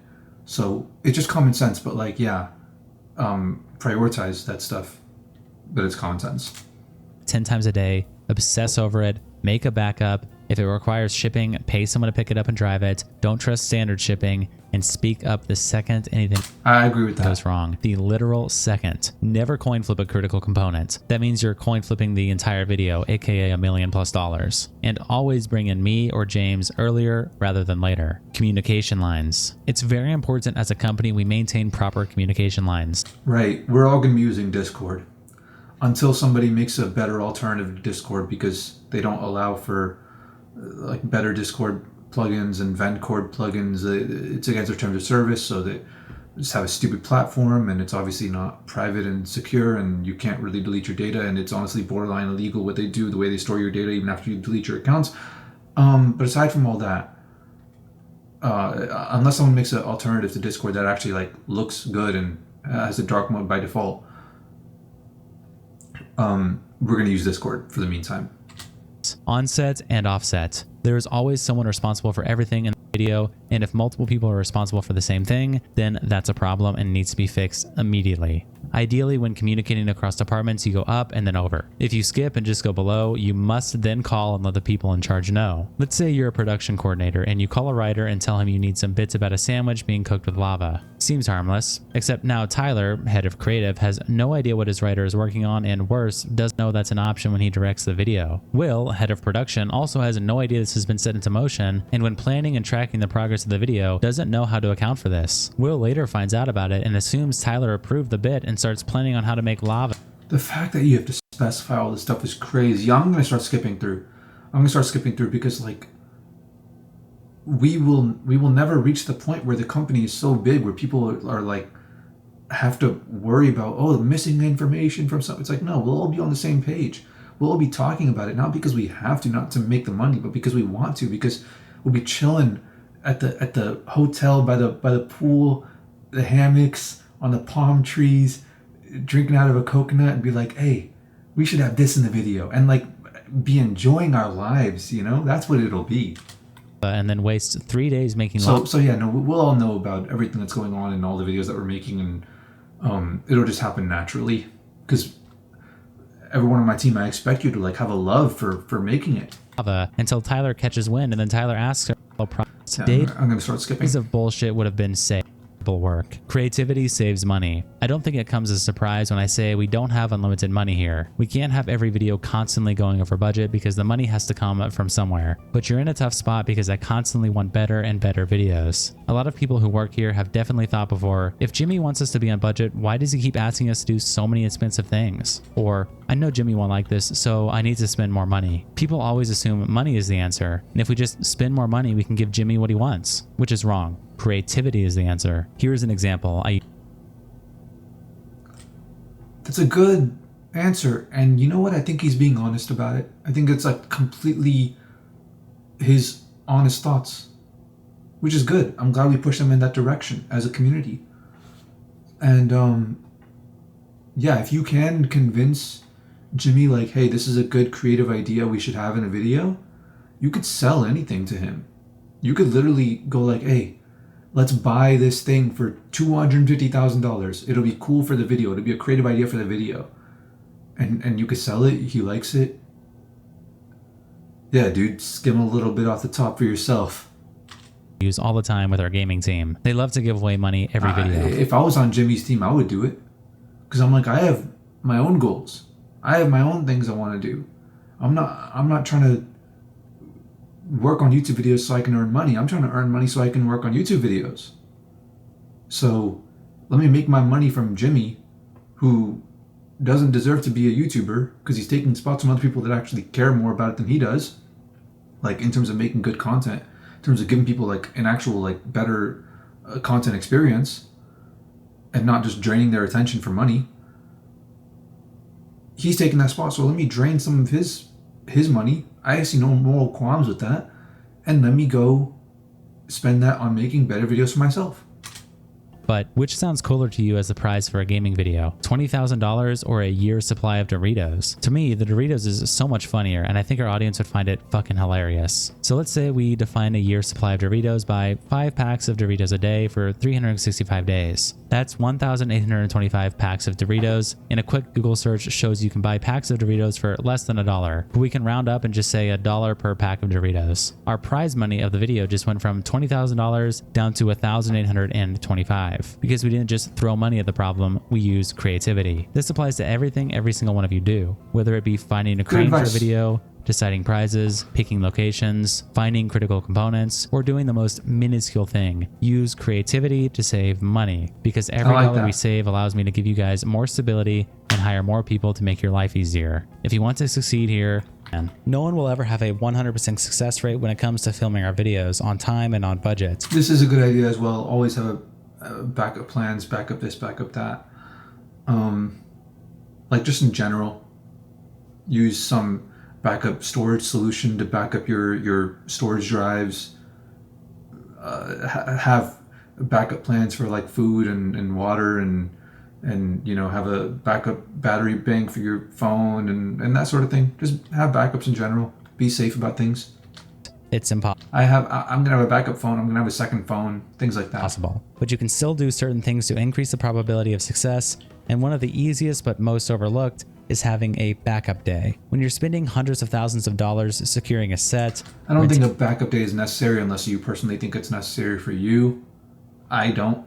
I'm streaming just to like document my life, just to hold myself accountable and show people like, hey, you can watch my whole life, bro. You can make sure I don't do anything crazy. And that's pretty much it. I don't need a backup day for that. But if you need it for your own projects, for your own, you know, artistic endeavors, then have it. It might also you're on a 100, so they will be probably seeing as accountability. And this doubles down on that. Don't take anything at face value. Always dig. But this is life advice. This need the 11th company magically has what do you want your pillows? Push and get answers. What tends to happen is people them and then they arrive and it's too close to the filming window to fix it. This is general filming advice, not just this is what's it called? Force majeure. A lot of this stuff is just like counteracting, like mitigating measures against force majeure, which is a filmmaking principle of like acts of God. Like anything can happen and like things will go wrong. You know, it's not a matter of if something will go wrong, it's a matter of what goes wrong. You know, some place will not have power, or some thing will fall in this thing and you'll lose your car battery will die. Something always goes wrong when there's a lot of moving parts. You know, this is just general filmmaker advice. Do not overly trust people outside the company. Communication. If you spend any amount of time with James, you'll hear him bring up higher forms of communication a lot because it's important and somehow very overlooked by most people. The worst thing you could ever do when you need something for your critical component is email someone at the company. The best is to talk to them in real life. Right. I agree. And it's not just about like the critical component of a video. It's like for the human connection, you know, no COVID mask or nothing. Like talk to people for real. It's very, you know, it might sound crazy to all the doomers out there, but when you actually go out into real life and you talk to people face to face, all of a sudden, all those people that are like, oh, we need to normalize men wearing makeup, they all disappear all of a sudden. Like, talk to people face to face, you know? You'll realize how much better the world actually is than the internet gives it credit for. Important you know when to call people for stuff, grab them in real life, and when to text them. The lower form of communication, the more miscommunication you will face. As I'm typing this, you have no idea if I'm laughing, smiling, happy, mad, or sad. You can't need more. Just went south. Minimum a multi-way call with the heads of the video. Ideally, you should use communications. I hate excuses and I despise my entire soul when people just try to save face instead of learn from how they messed up. Mistakes are okay. Genuinely, they are. This is just life advice. One point or another. Learn. I see it as me investing in you and your brain. Hence why I have zero tolerance for C players and they must go immediately. Those fuck ups could have been done by an 8-beat it. That's when it gets annoying. I've never ever once fired someone on the spot for messing up. You have nothing to be afraid of. Own shit so we can address how to fix it and then move on. Nothing comes before you. See, if I was on MrBeast's team, I would be scared if I'm getting this note. I'd be scared that he's lying about that just so he can get me to be straight up about it. And if my goal here is to make money or, you know, oh, we know what we want, obviously, you know, and if my goal is that thing that we want that we're not going to talk about, then obviously I'm not going to tell him when I made a mistake if I'm paranoid about that kind of thing. Your prios. When you're being assigned tasks, you should have what we call a prio list. If Ali says your prios are 1. Get a Lamborghini under $200,000, 2. Get it wrapped in anime characters, and then 3. Make a custom steering wheel, then nothing on this frickin' planet is allowed to come between you and getting those prios done. Wow, you can really still get a Lamborghini under 200 grand. I mean, there's quite a few cheap Gallardos out there. Crazy to think about, like,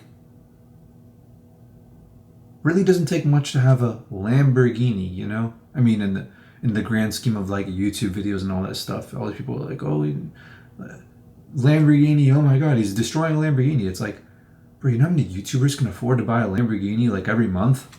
If the other team asks for your help and you spend 2 days helping them and fall behind on getting your Lamborghini secured, that's your fault. If the studio is burning down and you stop working to put out the fire and don't get the Lamborghini, that's your fault. Jokes. If you replace the word responsibility, then you could still have it and you don't have to say jokes. Because it is your responsibility. You failed to do it, but because of the extenuating circumstances that are the places burning down versus you don't have the motivation are both just as real, and they're both just as debilitating to your capacity to get your goals done. And that's to be understood by anyone who wants to go through the character arc of actually taking control of their lives and being able to take on the responsibilities of their desires and their goals and others around them and society as well. But seriously, don't let anything come before your prios. Use consultants. Consultants are literally cheat codes. Need to make the world's largest slice of cake? Start off by calling the person who made the previous world's largest slice of cake, lol. He's already done countless tests and you can save weeks worth of work. I really want to drill this point home because I'm a massive believer in consultants. Because I've spent almost a decade of my life hyper obsessing over YouTube. I can show a brand new creator how to go from 100 subscribers to 10,000 in a month. On their own, it would take them years to do it. Consults are a gift from God. Please take advantage of them in every single freaking task assigned to you. I'm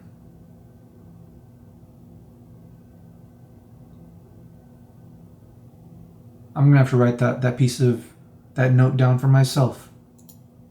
Always, always, always ask yourself first if you can find a consultant to help you. This is so important that I am demanding you repeat this 3 times in your head. I will always check for consultants when I am assigned a task. Math, science, vision, approvals, budget. Everything you need can be solved by one of these 5 things above. Use math, science, vision, approvals, or budget. No does not mean no. When dealing with people outside... Oh boy.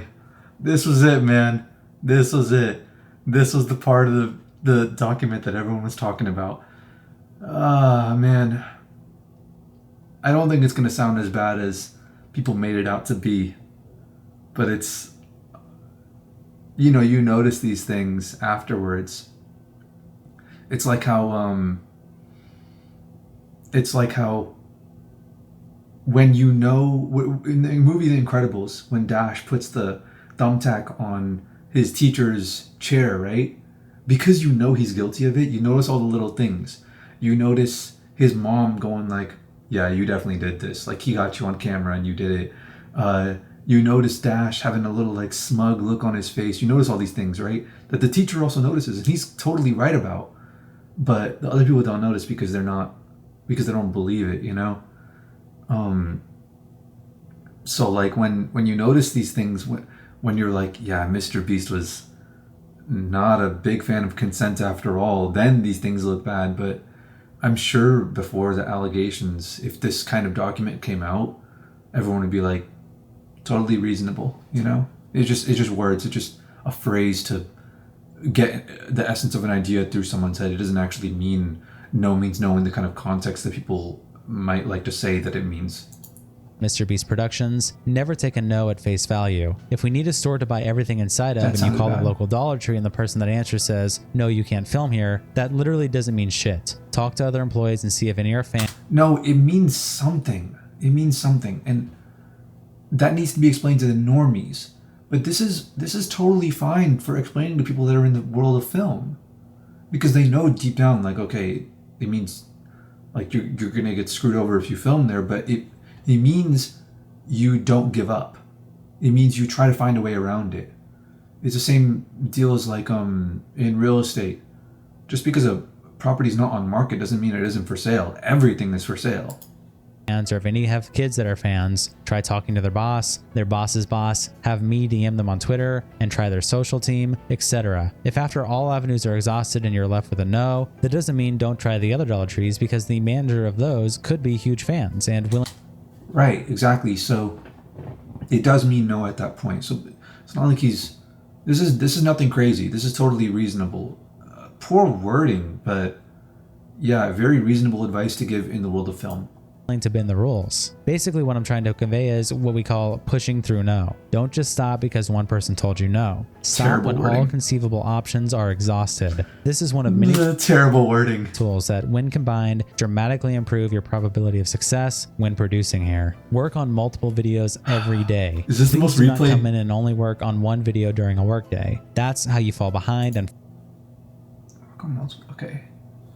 Future video. Yeah, this is a piece of advice that's exclusive to his team. 3 days. Then that, and if you ever, it depends on your situation. Obviously, if you're a part of my team, you figure it out on your own. Only work on whichever style you like to work one in. video. Obviously, everyone has their roles in the company, and to be honest, if you can consistently lead and produce videos for me with a 90% success rate, I don't care if you piss in the sink every day, I'll still love you. But having said that, it'd be nice if at some point you got training in our style of holding a camera. You know what? I agree. You don't need training in our style of holding a camera, but you should know how cameras work. Because it was annoying when it was like, I always wanted to support people's projects. this dude Nick would be like, from school, he'd be like, yo, let me borrow your camera for this thing that I want to do with my friends. And I'm like, oh yeah, sure. I would just drive over to his place, let him take my camera, let him take my batteries, and he'd be gone. And then I'd be like, yo, bring it back, eventually. Like, I'd be so down I wouldn't charge anyone anything. Like, I'd want to assist in whatever creative projects I could, wherever I could. This lens is so ugly because I'm not even shooting on the right lens. My lens is with phase right now, and so is my grip handle and that sort of thing, because I'm like, hey, you got projects you want to do that are more important than the projects I want to do. I see that. So I'll use the worst lens. And he can borrow my lens whenever, basically, because he's like trying to make his career right now with it, So you should learn to, but when I'll give obviously FaZe knows how to use a camera, but when I give it to Nick, he'd be like, okay, so where's the record button? I'm like, dude, you could have watched a YouTube video, man. Like, I can't do everything. I want to help you, but like, don't make me lose chunks of my time that don't need to be lost. But like, at least put in a little bit of effort, So everyone should like learn to how the camera works, because even I'm not going to be exempt from that. I'm going to be carrying a camera a lot to point at things that I want to shoot, When we do a big shoot, not local, it'd be nice to not have to bring 1 million production people and 1 million camera people. If, for example, there are only a few scenes that... Right. If I can hire a security guy and have him also be a cameraman, that would be nice. That'd be convenient. I mean, you might have to... Actually, no, maybe it wouldn't, because you got to be focused. Then again, I don't think I'm ever going to be that poppin' that I need a security guy like that, to be that focused. Maybe I might want someone that's his extra job for me, is he is a security detail person, but I don't think I'm ever gonna get shot at or anything like that. Like someone's gonna try to assassinate me or anything. So I don't know. This is a multitasking thing. It'd be nice. Need a couple extra men. I'd love for us to not have to fly, house, transports, and baby more cameramen when we could have just a few people from production or creative help for those overflow scenes, because one thing I would add here is I'm gonna pay everyone on the team very well. Starting salary will be $10,000 a month. That's going to be starting for everyone. For the most basic thing, I want to pay everyone $25,000 to $50,000 a month, a lot. I want to pay them an absurd amount because I expect to make a lot of money. But you're gonna have to carry your own weight. Sorry. Liabilities and stuff, and you want to that's a part of your own personal growing and your own journey and your own stories, and you're gonna book this hotel at this place that's not as expensive as the place I'm booking because you want to save money so you can go to this place later on and spoil your girl with this thing, and you want to buy this nice car, so and then you go meet this person that we didn't get to meet, and you have this cool story to tell, and all these different things, and we're all gonna have our own little adventures, So you spend the money in the way that you need to spend it. Typically, the more cameramen we have filming, the less important each shot becomes. 1 out of 10 good, 10 out of 10 bad. YouTube has a feature that compares a new upload performance to the previous 9 videos and tells you how the views will rank in the first hour, 2 hours, 3 hours, 4 hours, etc. This is what it looks like. And then he attaches an image that shows his top recent videos. I might be misreading this just as a heads up, but it looks like to me that the video highlighted here is the $10,000 every day you survive in prison video, and it is comparing it to the last 44 days, which, given that this video was recorded in April 2022, it leads me to believe that this screenshot and subsequently this document was written about mid-May 2022, so just around 2 years ago. Then he shows another picture, which looks to be from the MrBeast gaming channel, and this also seemingly confirms my theory because it's highlighting the... I would say since about 2 years ago, he's been getting a better name. That's when his name really started going up and people really started respecting him. Interesting. world's largest experiment video for the first day, and that was posted May 22, 2022. But it continues. So if you hear someone ask what a video was out of 10, this is what they are asking for. Random things you should know. I'm almost done with this chapter and then we can move on to creative, but before we do, I still have tons of notes around producing content that I can't really break into their own section. I feel like I know MrBeast's style of thinking so well that I could pass the exam at the end of the video without even watching the rest of the video. I'm gonna skip through. So I just want to rapid fire them here. Ideally, waiting in general. Do not leave contestants waiting in the sun. For more than that one didn't age well. 3 hours. James and we realize these videos are hard. Spectacles are only videos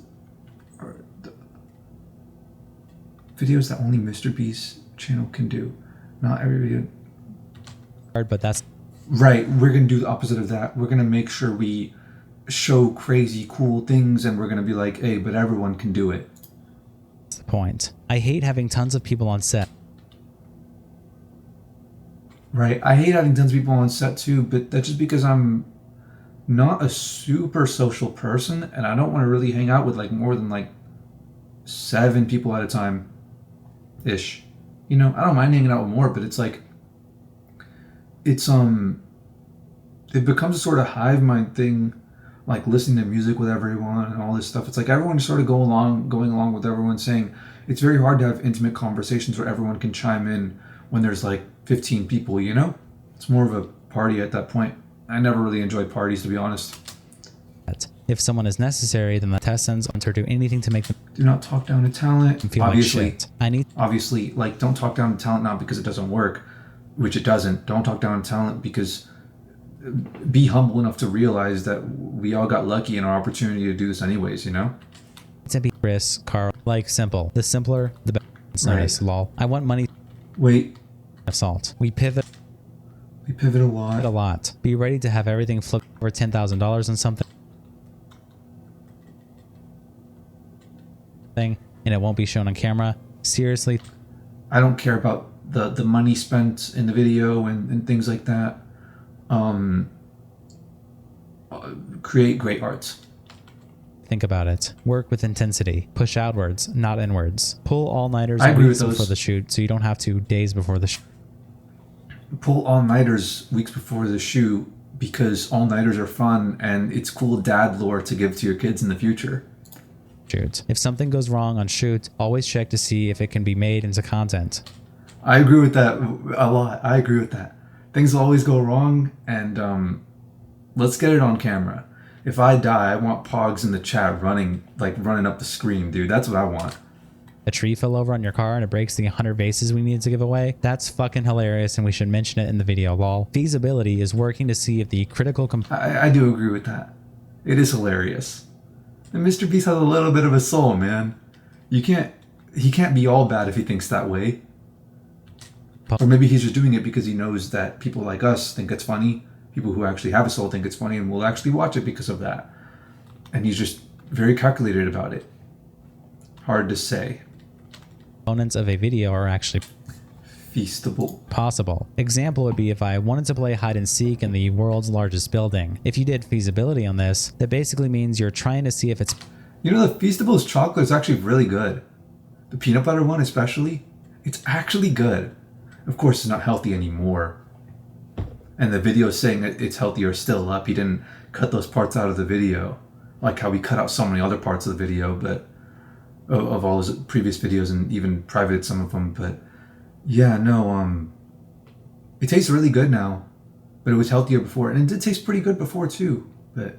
Possible to get that building. If you do, then we have a video and it should go into... all I'm saying is, like, if you make a dark chocolate and you want to make a healthy dark chocolate, just put salt in it. Just give it salt. Not like a large grains, like fine powder salt spread like very homogeneously through it to give it that flavor, and it stays healthy. It really does. And it's able to be absorbed just as easily, if not even easier. And it tastes way better. I hate dark chocolate, but I love dark chocolate with salt. Simple. MrBeast could so do that and sell a genuinely good tasting, healthy chocolate, but he doesn't. even though he has the infrastructure for a chocolate company, and he's stupid as a result. Production. So don't be stupid. Like, actually think with your brain and be creative and try things, and don't just go, I want to make a chocolate company because all my audience members are kids and they'll all eat chocolate. And then they'll all go to grocery stores and they'll tell their moms, hey, I want to go to this aisle to get the MrBeast chocolate. No, get into your passion and actually make good products. And even in my position, even though I don't have the infrastructure and opportunity he does to sell chocolate, I still have way more ideas for a chocolate company that are like actually good ideas that are both cheap, healthy, and taste good. So do things because you actually have a desire for those things to exist, and not doing that. I mean, he didn't say anything about it. I'm just pointing that out. Can't, then that's why it was infeasibility, so no one else wasted time. Never do anything that can make us look bad from a PR perspective. Oh no, this is such a terrible thing to say.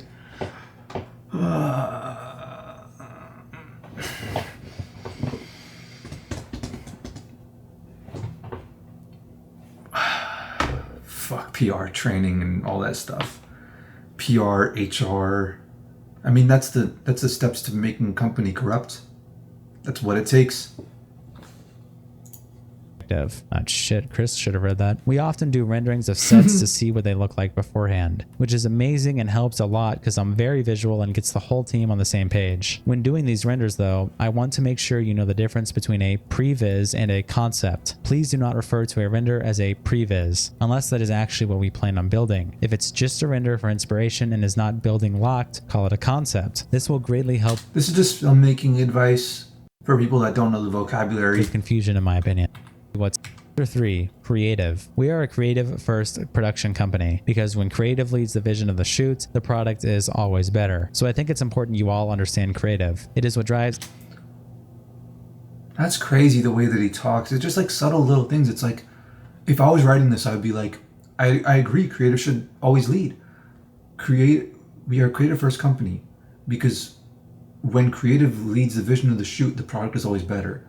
I would just reword this as, we are a creative first production company because creative people deserve to lead the shoots. Because whether or not the product is better doesn't matter. The product will be better in a different kind of way. But if you have the creativity for it, then it's made for you. And if you don't have the creativity for it, then meditate. Because you have the creativity for something, even if it's not this, and pursue that. Pursue your highest potential. Don't do it because the product is better. Do it because it's the right thing to do.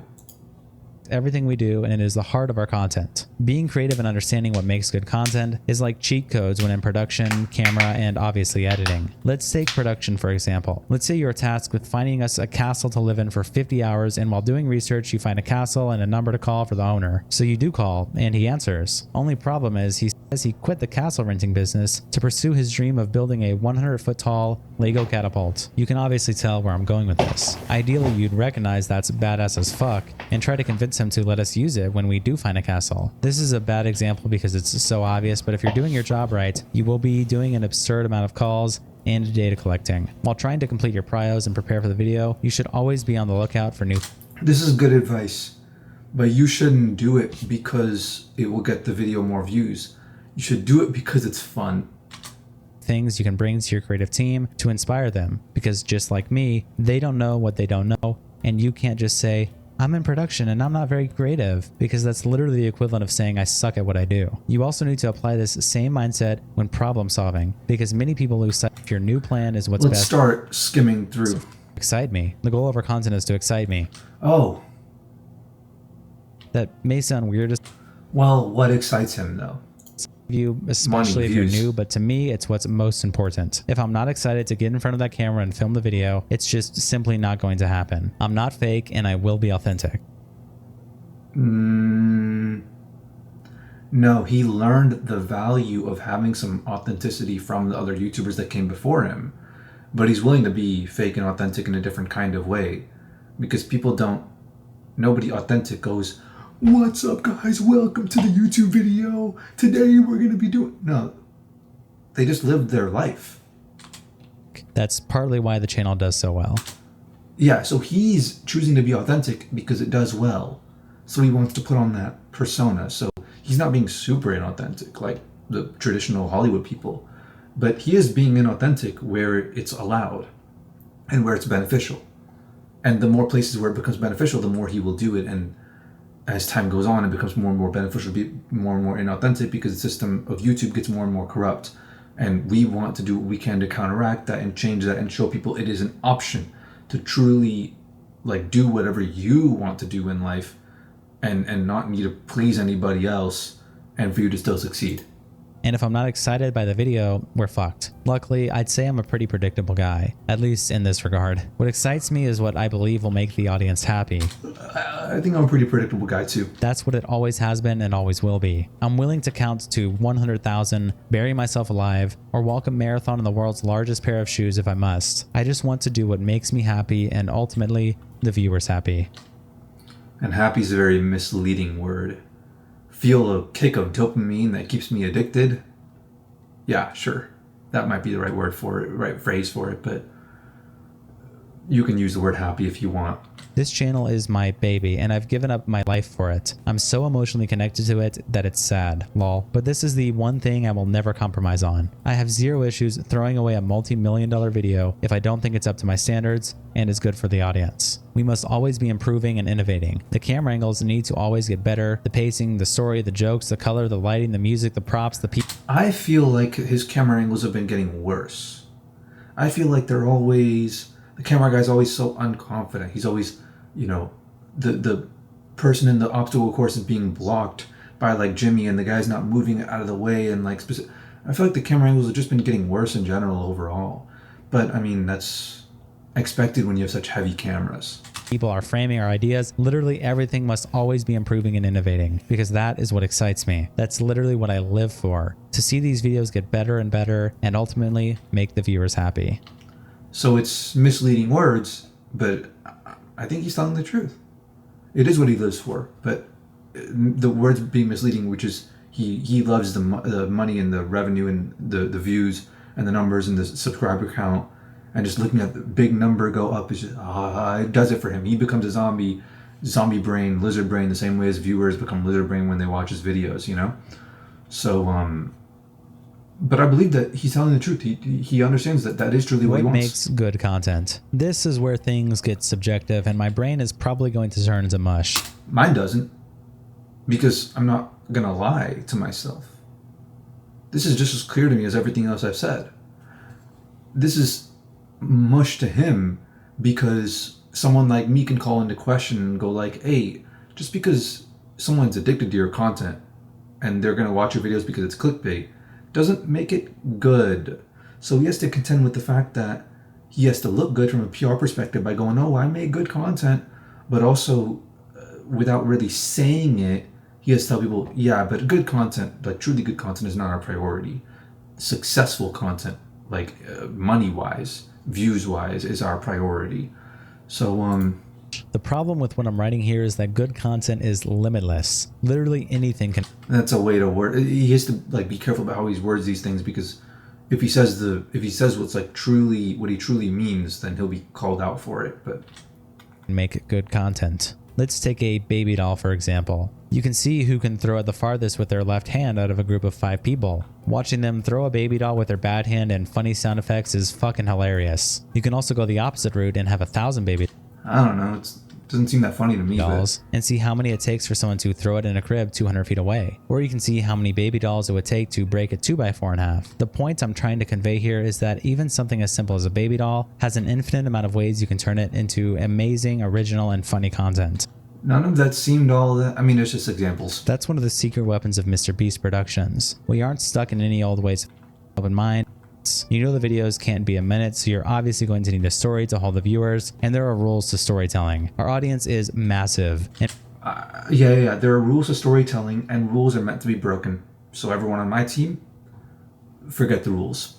Because of that, you have to be simple. For 50 million people to understand something, it must be simple.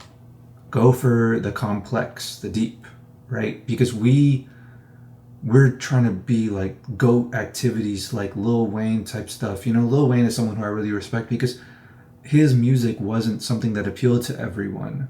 He made the music he wanted to make, and then he changed people's tastes to learn to like the music that he was making. So we want to create complex, deep, interesting, thought-provoking kind of content, right? Things that like that, cliche as it is to say, and I already said it earlier, elevates people's consciousness and their awareness and their like turns people from NPCs to real people. That's what we want to do. And the goal is to make that kind of content, not sacrifice that, and then have as many people reach as possible. Not reach as many people as possible and then do nothing, and the goal is to reach even more people. No, the goal is in the beginning, make real shit. And then we can worry about getting views after that. And you don't really have to worry about it. Don't let it corrupt you. It's corrupted a lot of people. I've been lucky to have been through experiences that make it a bit harder for me to be corrupted in that particular regard. I'm guaranteed help from being corrupted in other things, but in the avenue of views, bro, I have a video that got like 500,000 views. It might be at 1 million right now. I honestly don't even know because I don't even check because it doesn't interest me anymore. So use my strength and use the fact that I'm this tool. I can be this tool for you to filter out all the corruption from the numbers, and I can remind you of what's important, you know, and bring you back into that mindset. So yeah, screw making content for a hell of people. Assume everyone's gonna watch it and give them content, not that they think they want to see, but what you feel that like in your heart of hearts that they need to see. Content can be anything, but there is structure and roles that we must mold it into that I want to teach you about. There's structure and molds, and I want you to break out of them. Because virality doesn't just happen. Every frame of our videos will be seen by tens of millions of people. How to measure the success of content. Like I said at the start of this, the metrics you care about in regards to... You can measure the success of the content by how much you personally enjoy watching it. If you enjoy watching your videos, it's successful. Simple. What that means, that's okay. It's mostly in case Mark viewer watched 68% of the video. Started the video, transition them to an amazing story that they are invested in, have an abrupt ending. Format. It's a journey and it's experience to make content that you learn to enjoy watching yourself, you know? And if you don't learn to, like, I enjoy watching my videos, watching the videos of me and my friends hanging out and that kind of thing. I love watching that stuff back. It's like having a time capsule of my memories, you know? So, like, starting off making videos, oh, will I enjoy this? And you watch it back and you're like, maybe I would have liked it if I did this in the videos. It's like, that's an authentic way for you to improve your life indirectly by improving the videos that you learn to enjoy. That's one way to boost retention on the video. Right, formats. So we're going to be using MP4 formats and .wave, .mp3 for sending files, like short, small files, things like that, but .wav for audio, just to keep things lossless. That's going to be our format. Is to have a good format for the video to follow. Also, make sure you don't accidentally format the card at random times. It's happened before, and it's tragic. Let's use our popular Last to Leave series as an example. These videos have many... But time heals all wounds. If you format the card, we'll do what we can, but it takes a long time. Time does heal all wounds, but like a long time. It might take like 5-10 years to get over it. Reasons why they do well. And maybe some of them, like if they really did lose Toy Story 2 or whatever, which they almost did because they formatted the card, maybe some of them you don't heal from. One in particular is the payoff at the end. You see, once you start watching a Last to Leave, you get invested in the progress and the challenge. There isn't around until, for example, getting a $1 firework, then a $10 formats. A big one. Turning Twitch streamers. He hasn't done this in a long time. Oh, back in the day was. Yeah. This is a long time ago. Now there's no structure to that anymore because no one knows what the biggest donations were and no one can keep track of it, and so many chargebacks and donations can be faked and all that stuff. So wouldn't work anymore. But yeah, that was a really big thing back in the day. People don't know what they want. I agree. Or, okay, people know what they want if they think about it, but people don't think. So that's a more in-depth way of looking at it, and we can elevate their desire, their hunger for thinking. Donating to Twitch streamers, and people loved them. I'd go into random people. Who is our audience? Here are screenshots from the back end. That's a lot of Filipinos. Because the Philippines does not have nearly the kind of, like India has more English speakers than anyone else in the world, any other country in the world, truly. It has more English speakers than the United States. So it's expected that it would be very high. Canada being up here, United Kingdom up here, makes sense. I expect a lot of English speaking, a lot of European countries up here. I expect Australia, things like that. A lot of English speakers in the Philippines as well. When I went to the Philippines, everyone spoke English. I mean, they spoke Bisaya and other stuff, but like they were all capable of speaking it. English was a second language for everyone. There wasn't a single person that didn't know it. But that's interesting that it's up here. I wonder why. They're poor. It's a very poor country, so. Europe is a big percent, but it's broken up into countries, so it doesn't seem like it. Then he attaches an image of his top geographies, showing the United States at 38.9%, the UK at 7.3%, India at 6.8%, the Philippines at 4%. Whoa, only 36. Wow, that's like really spread out. That's actually crazy. There's no information you can gain from this list. Every place has hella people that watch MrBeast, I guess. 4.6 and Canada at 3.6. I want to know what iShow Speeds is like, because it's got to be even crazier than this now. It's got to be even more flat. Then he attaches the age and gender stats of his channel, showing female. Right.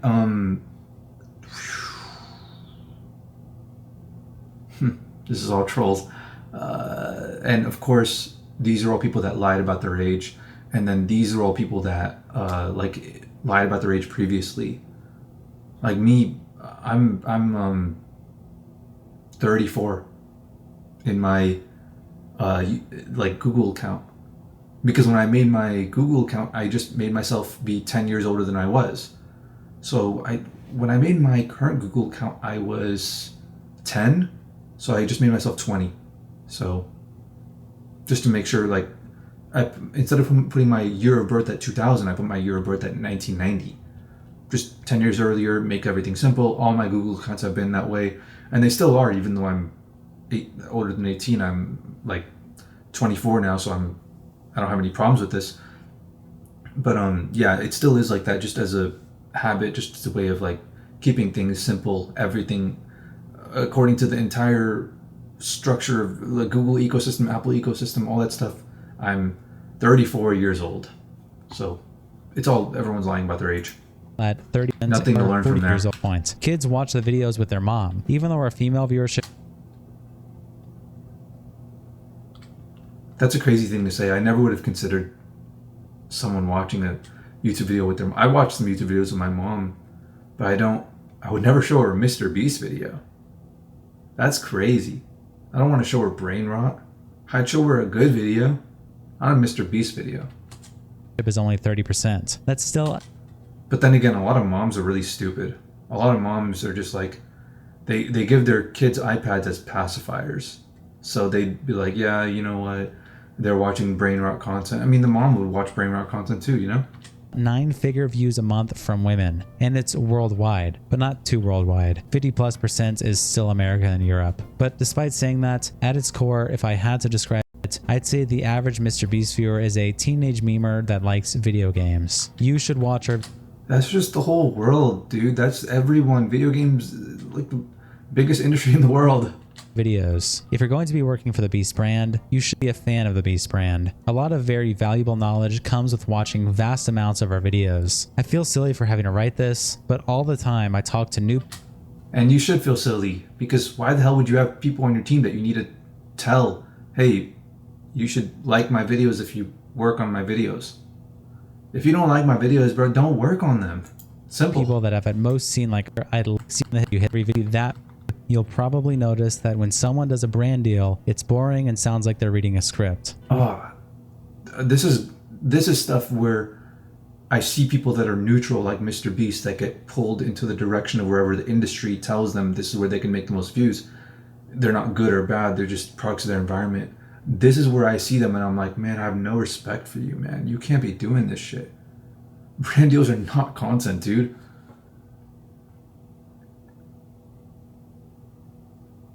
I expect to make a lot of money. I expect to make enough money to where you never have to do or consider a kind of brand deal that you wouldn't automatically want to promote anyways. So don't just promote companies you like. Promote products and projects and people and all that stuff that you like. And don't worry about making money from it. And I will figure out the approach of actually trying to get you compensated, and I'll guarantee you compensation regardless, but I'll work on getting you compensated from the things that you do regardless of that. But yeah, no, just ignore anyone who thinks this is a good idea. Like, go a little overboard with this one. Like, this is not only a bad piece of advice, it's a terrible piece of advice. It's an advice that you should avoid. It's like if someone goes like, oh, this is a good thing for YouTube, it's like, lose their contact, block them. Maybe you don't have to block them, but like tell them like, hey dude, we have different goals in life. I don't think it's a good idea we hang out together because we're going to be veering off in different directions. No point in us, talking. We're not going to get along. We're not going to have things to talk about in the same sort of way. It's better that we just move on without each other. Yeah, no, stay away from this one.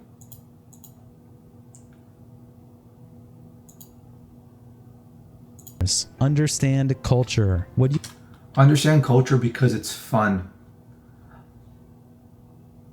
He's talking about Kris Tyson. Where else does he talk about Kris Tyson? you consume on social media, when you watch YouTube, TV, the games you play, etc., are what I like to call your information diet. Kris Tyson, our first subscriber and the guy in the videos, is a wonderful example of an information diet being used to perfection. The dude is funny as fuck. I've never met anyone in my entire life that can make people laugh like he can. And dude, Kris was never a funny person. He's never made a single funny joke in the entirety of MrBeast's entire channel. There have been like 7 things that are actually like funny that have come out of MrBeast's channel, like ever. And they've all been done by like other people and contestants and things like that. I never understood. Never anyone on his team has anyone ever said anything genuinely funny. Understood why he was so good at it until I lived with him for a few years. The dude watches an obscene amount of cartoons and stupid shit. Okay, what kind of cartoons? Anyway, his eyeballs exist to inhale copious amounts of just goofy, dumb, and brain-numbing content. Oh my god, this is so bad. This is so bad. And as a result, his eyeballs exist. Okay. He can quote almost any line from any episode of SpongeBob. No, he watched SpongeBob. Oh no, he's tainting the legacy. He's able to draw so much stupid shit in his head as inspiration to make jokes and be quirky. As a result, he is fucking hilarious. But let's imagine a different Kris. Let's say instead of cartoons and stupid shit, his information diet was his information diet was stocks and investing advice. Dude. And for 5 years, This guy's cool too. That's all he consumed. Do you think he'd be just as funny as he currently is? No. He, in my opinion, wouldn't even be 20% as funny. If you're a writer or director, you really need to monitor and perfect your information. Right, he wouldn't be 20% as funny, not because it has nothing to do with being funny. He wouldn't be 20% as funny because he would only get 20% of the audience that he would if he was making like finance content. It's all about views at the end of the day for this guy. Diet. If your diet is not correct, you won't have a good pulse on Sure. I don't want you to be a Kris. In fact, I think that would probably do you harm. Yeah. That's good insight. Talent needs to inhale cartoons so they can be funny. Writers need to inhale inspiration. Let's say there's a purple fruit in the middle of Australia that when eaten makes you 2 feet taller. If it truly did exist, you wouldn't have known that until just right now. But now that you know of it, you can draw on it for inspiration for every piece of content you write going forward. That's beautiful. It can now sit in the back of your mind waiting for that one video where it is needed. It might take 10 videos or even 100, but eventually you'll be brainstorming a bit and think of the right one to use the fruit for. Apply this to everything on this fucking planet. You can't get inspired by things you don't know exist. I like that piece of advice. I really like that. You don't know, everyone knows that like you don't appreciate what you have until you lose it. You take it for granted and you don't know, you don't really understand the essence of what you have until it's gone.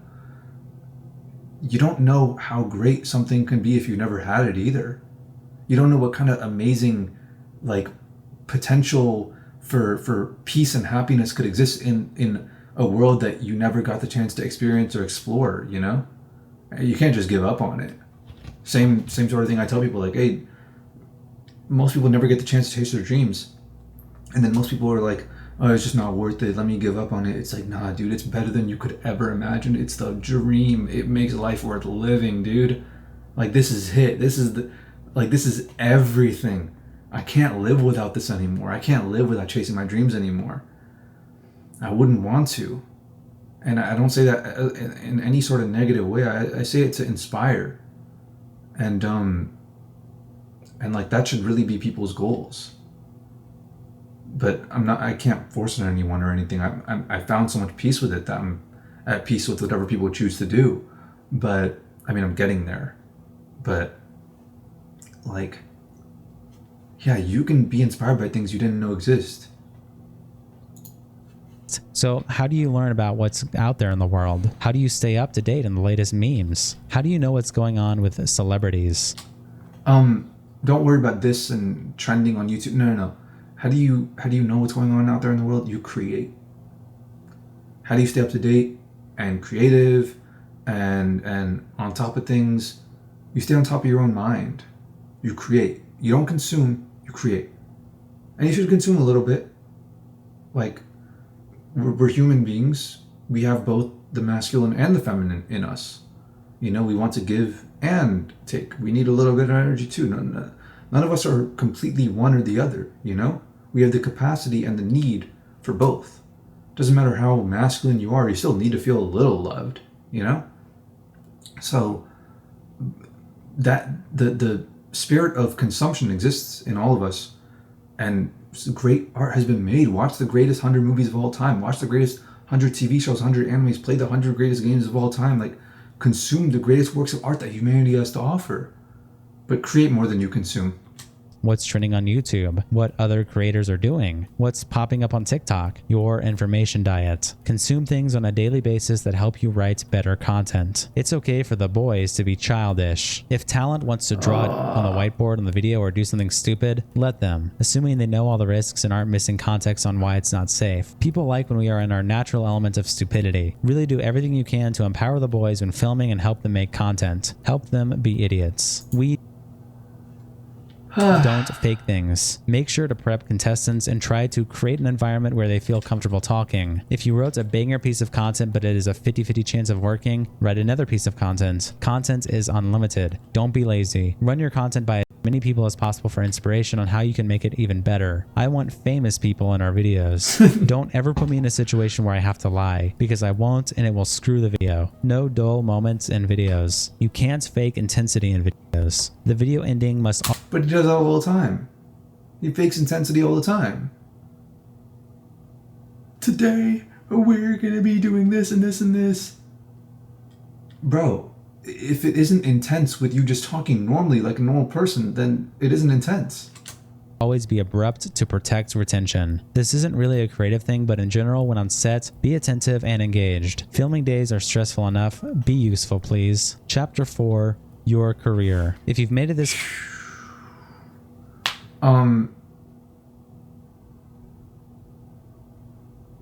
Everything is temporary. Nothing lasts forever. The projects that I want to make on YouTube, the things I want to say, the companies I want to start, all that stuff, it'll come and go. Ultimately, you use it as a stepping stone. I've used my working for other people as a stepping stone, and you know what? I can make a video like this about the lessons I've learned about like not being distracted with other opportunities when I have the main goal in front of me, and about like how to be a good team player and all this stuff. I could actually make a video like a document like this, but make it into a video, because I have a lot of lessons from being a camera crew member for many other people, and like just trying to be a good member, not speaking when you know, there are people who we need to appeal to get in the position that we need to get into, and letting them do the talking, or like being like, there's lessons in aura of like not being a kiss ass and being on the same level as people, and not trying to overcompensate for things, and looking out for other people on the team and things like that. Like there's real actual like stuff real lessons I can give that I learned along the way on how to like be a good team member. And it's crazy because I could say the same sort of like, if I were to start from scratch and go be a team member on someone, I'm 24, you know, you can't, that is old for the entertainment industry. You can't start over at 24. Not really, but I'll give you the opportunity to do that if you want, but not really with many other people. But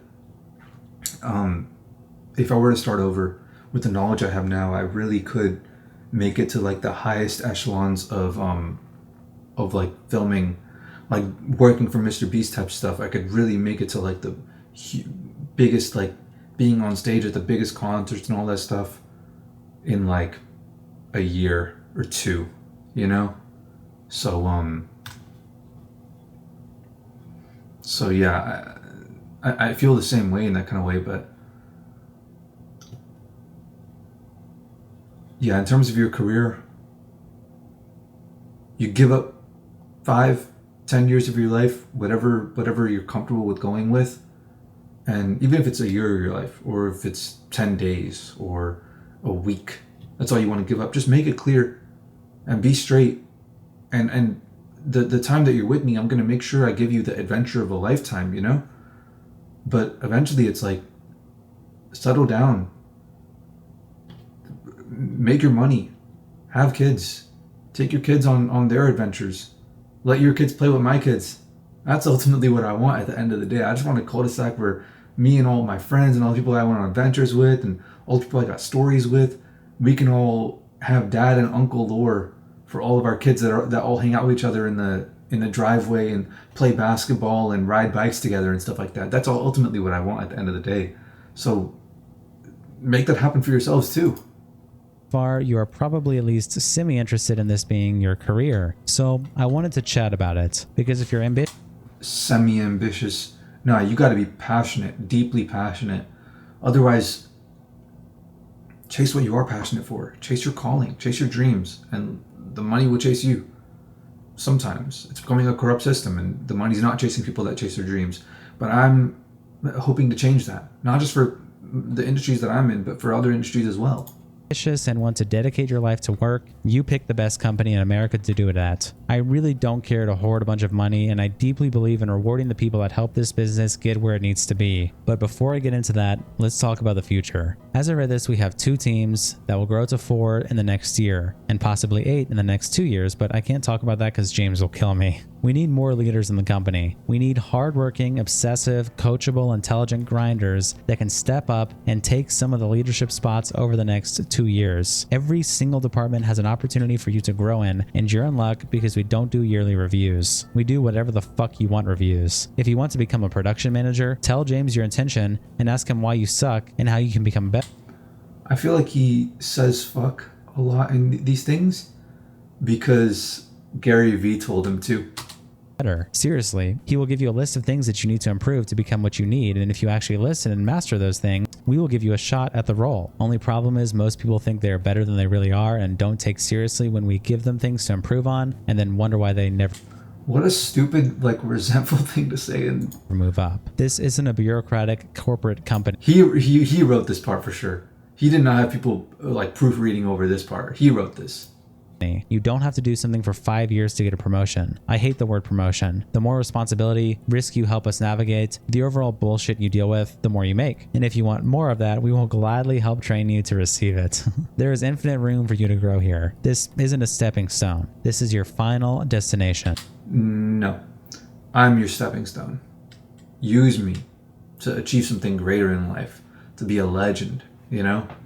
I want my crew to be like PayPal Mafia, like, this dude started this thing, this started this thing. It's like, forget PayPal Mafia. They're all got into stupid businesses, you know? I want us to be like the pirate crew from One Piece. It's like one of us wants to be Pirate King. Another one of us wants to be the world's greatest swordsman. Another one wants to circumnavigate the entire world and put it into a map. Another one wants to be a hero. Another one, and like do all these crazy stories. Another one wants to find the mythical all blue ocean that nobody's ever found and nobody knows if it exists or not, and it has all the fish and all the seas of the world combined in one, like all the creatures combined in one ocean. Another one wants to find the old archaeological artifacts in the language that nobody speaks anymore and uncover the truth about the hidden secrets of the hidden government. It's like we all have to have crazy high ambitions and goals, and we all got to chase that. And I want the dad lord going like, hey, is that massive company that everyone uses and everyone loves, that thing that like changed the world and all this stuff? I was a part of that. I want the honor of being a part of your career. You know, you would be doing me a favor by allowing me to have a part in your career. So of course I want to repay you for that favor by giving you opportunities. That's why I'm doing it, you know? Don't consider it like me, like just, oh, this is like a, like, oh, I don't want to give you opportunities. I want to just say I'll give you opportunities or give you opportunities when it's beneficial to me. It's like, I want to give you opportunities as a way to please you, to keep me in your life, so that I get the stories to tell my kids. I was a part of this cool thing and this cool adventure, you know? We will win, and we are going to build something amazing. I see a world where this company is worth billions and one day tens of billions. And those of you that help build this will be rewarded. I want nothing more than for you to go all in, obsessive all day, every day, and become so goddamn valuable this company can't operate without you. And in return for becoming so valuable, I hope to give you incredible experiences, a fun place to work. And I trust that. I trust that if you did work for MrBeast and you did become incredibly valuable, he would give you incredible experiences. Even if you're someone like me who's like passionate and cares about content, I believe he would help you with your career and would give you a lot of money and resources and connections and all this stuff to really make this stuff happen. And I think even if I was working there, I would have a lot of incredible experiences and a fun place to work. And of course, more money than you could ever dream of making at any other company. And of course, that's his final point. Now, read this all over again because I guarantee you that you didn't retain enough. I think I did. Where's the quiz? And honestly, I couldn't agree more. You know, just go back and watch my video a second time. All right, yeah. YouTube playbook guide. There you go for everyone that's a part of my team. Just do the opposite of what everything that MrBeast said, except for the handful of things that he copied from the authentic YouTube community that came before him. Okay, bye guys.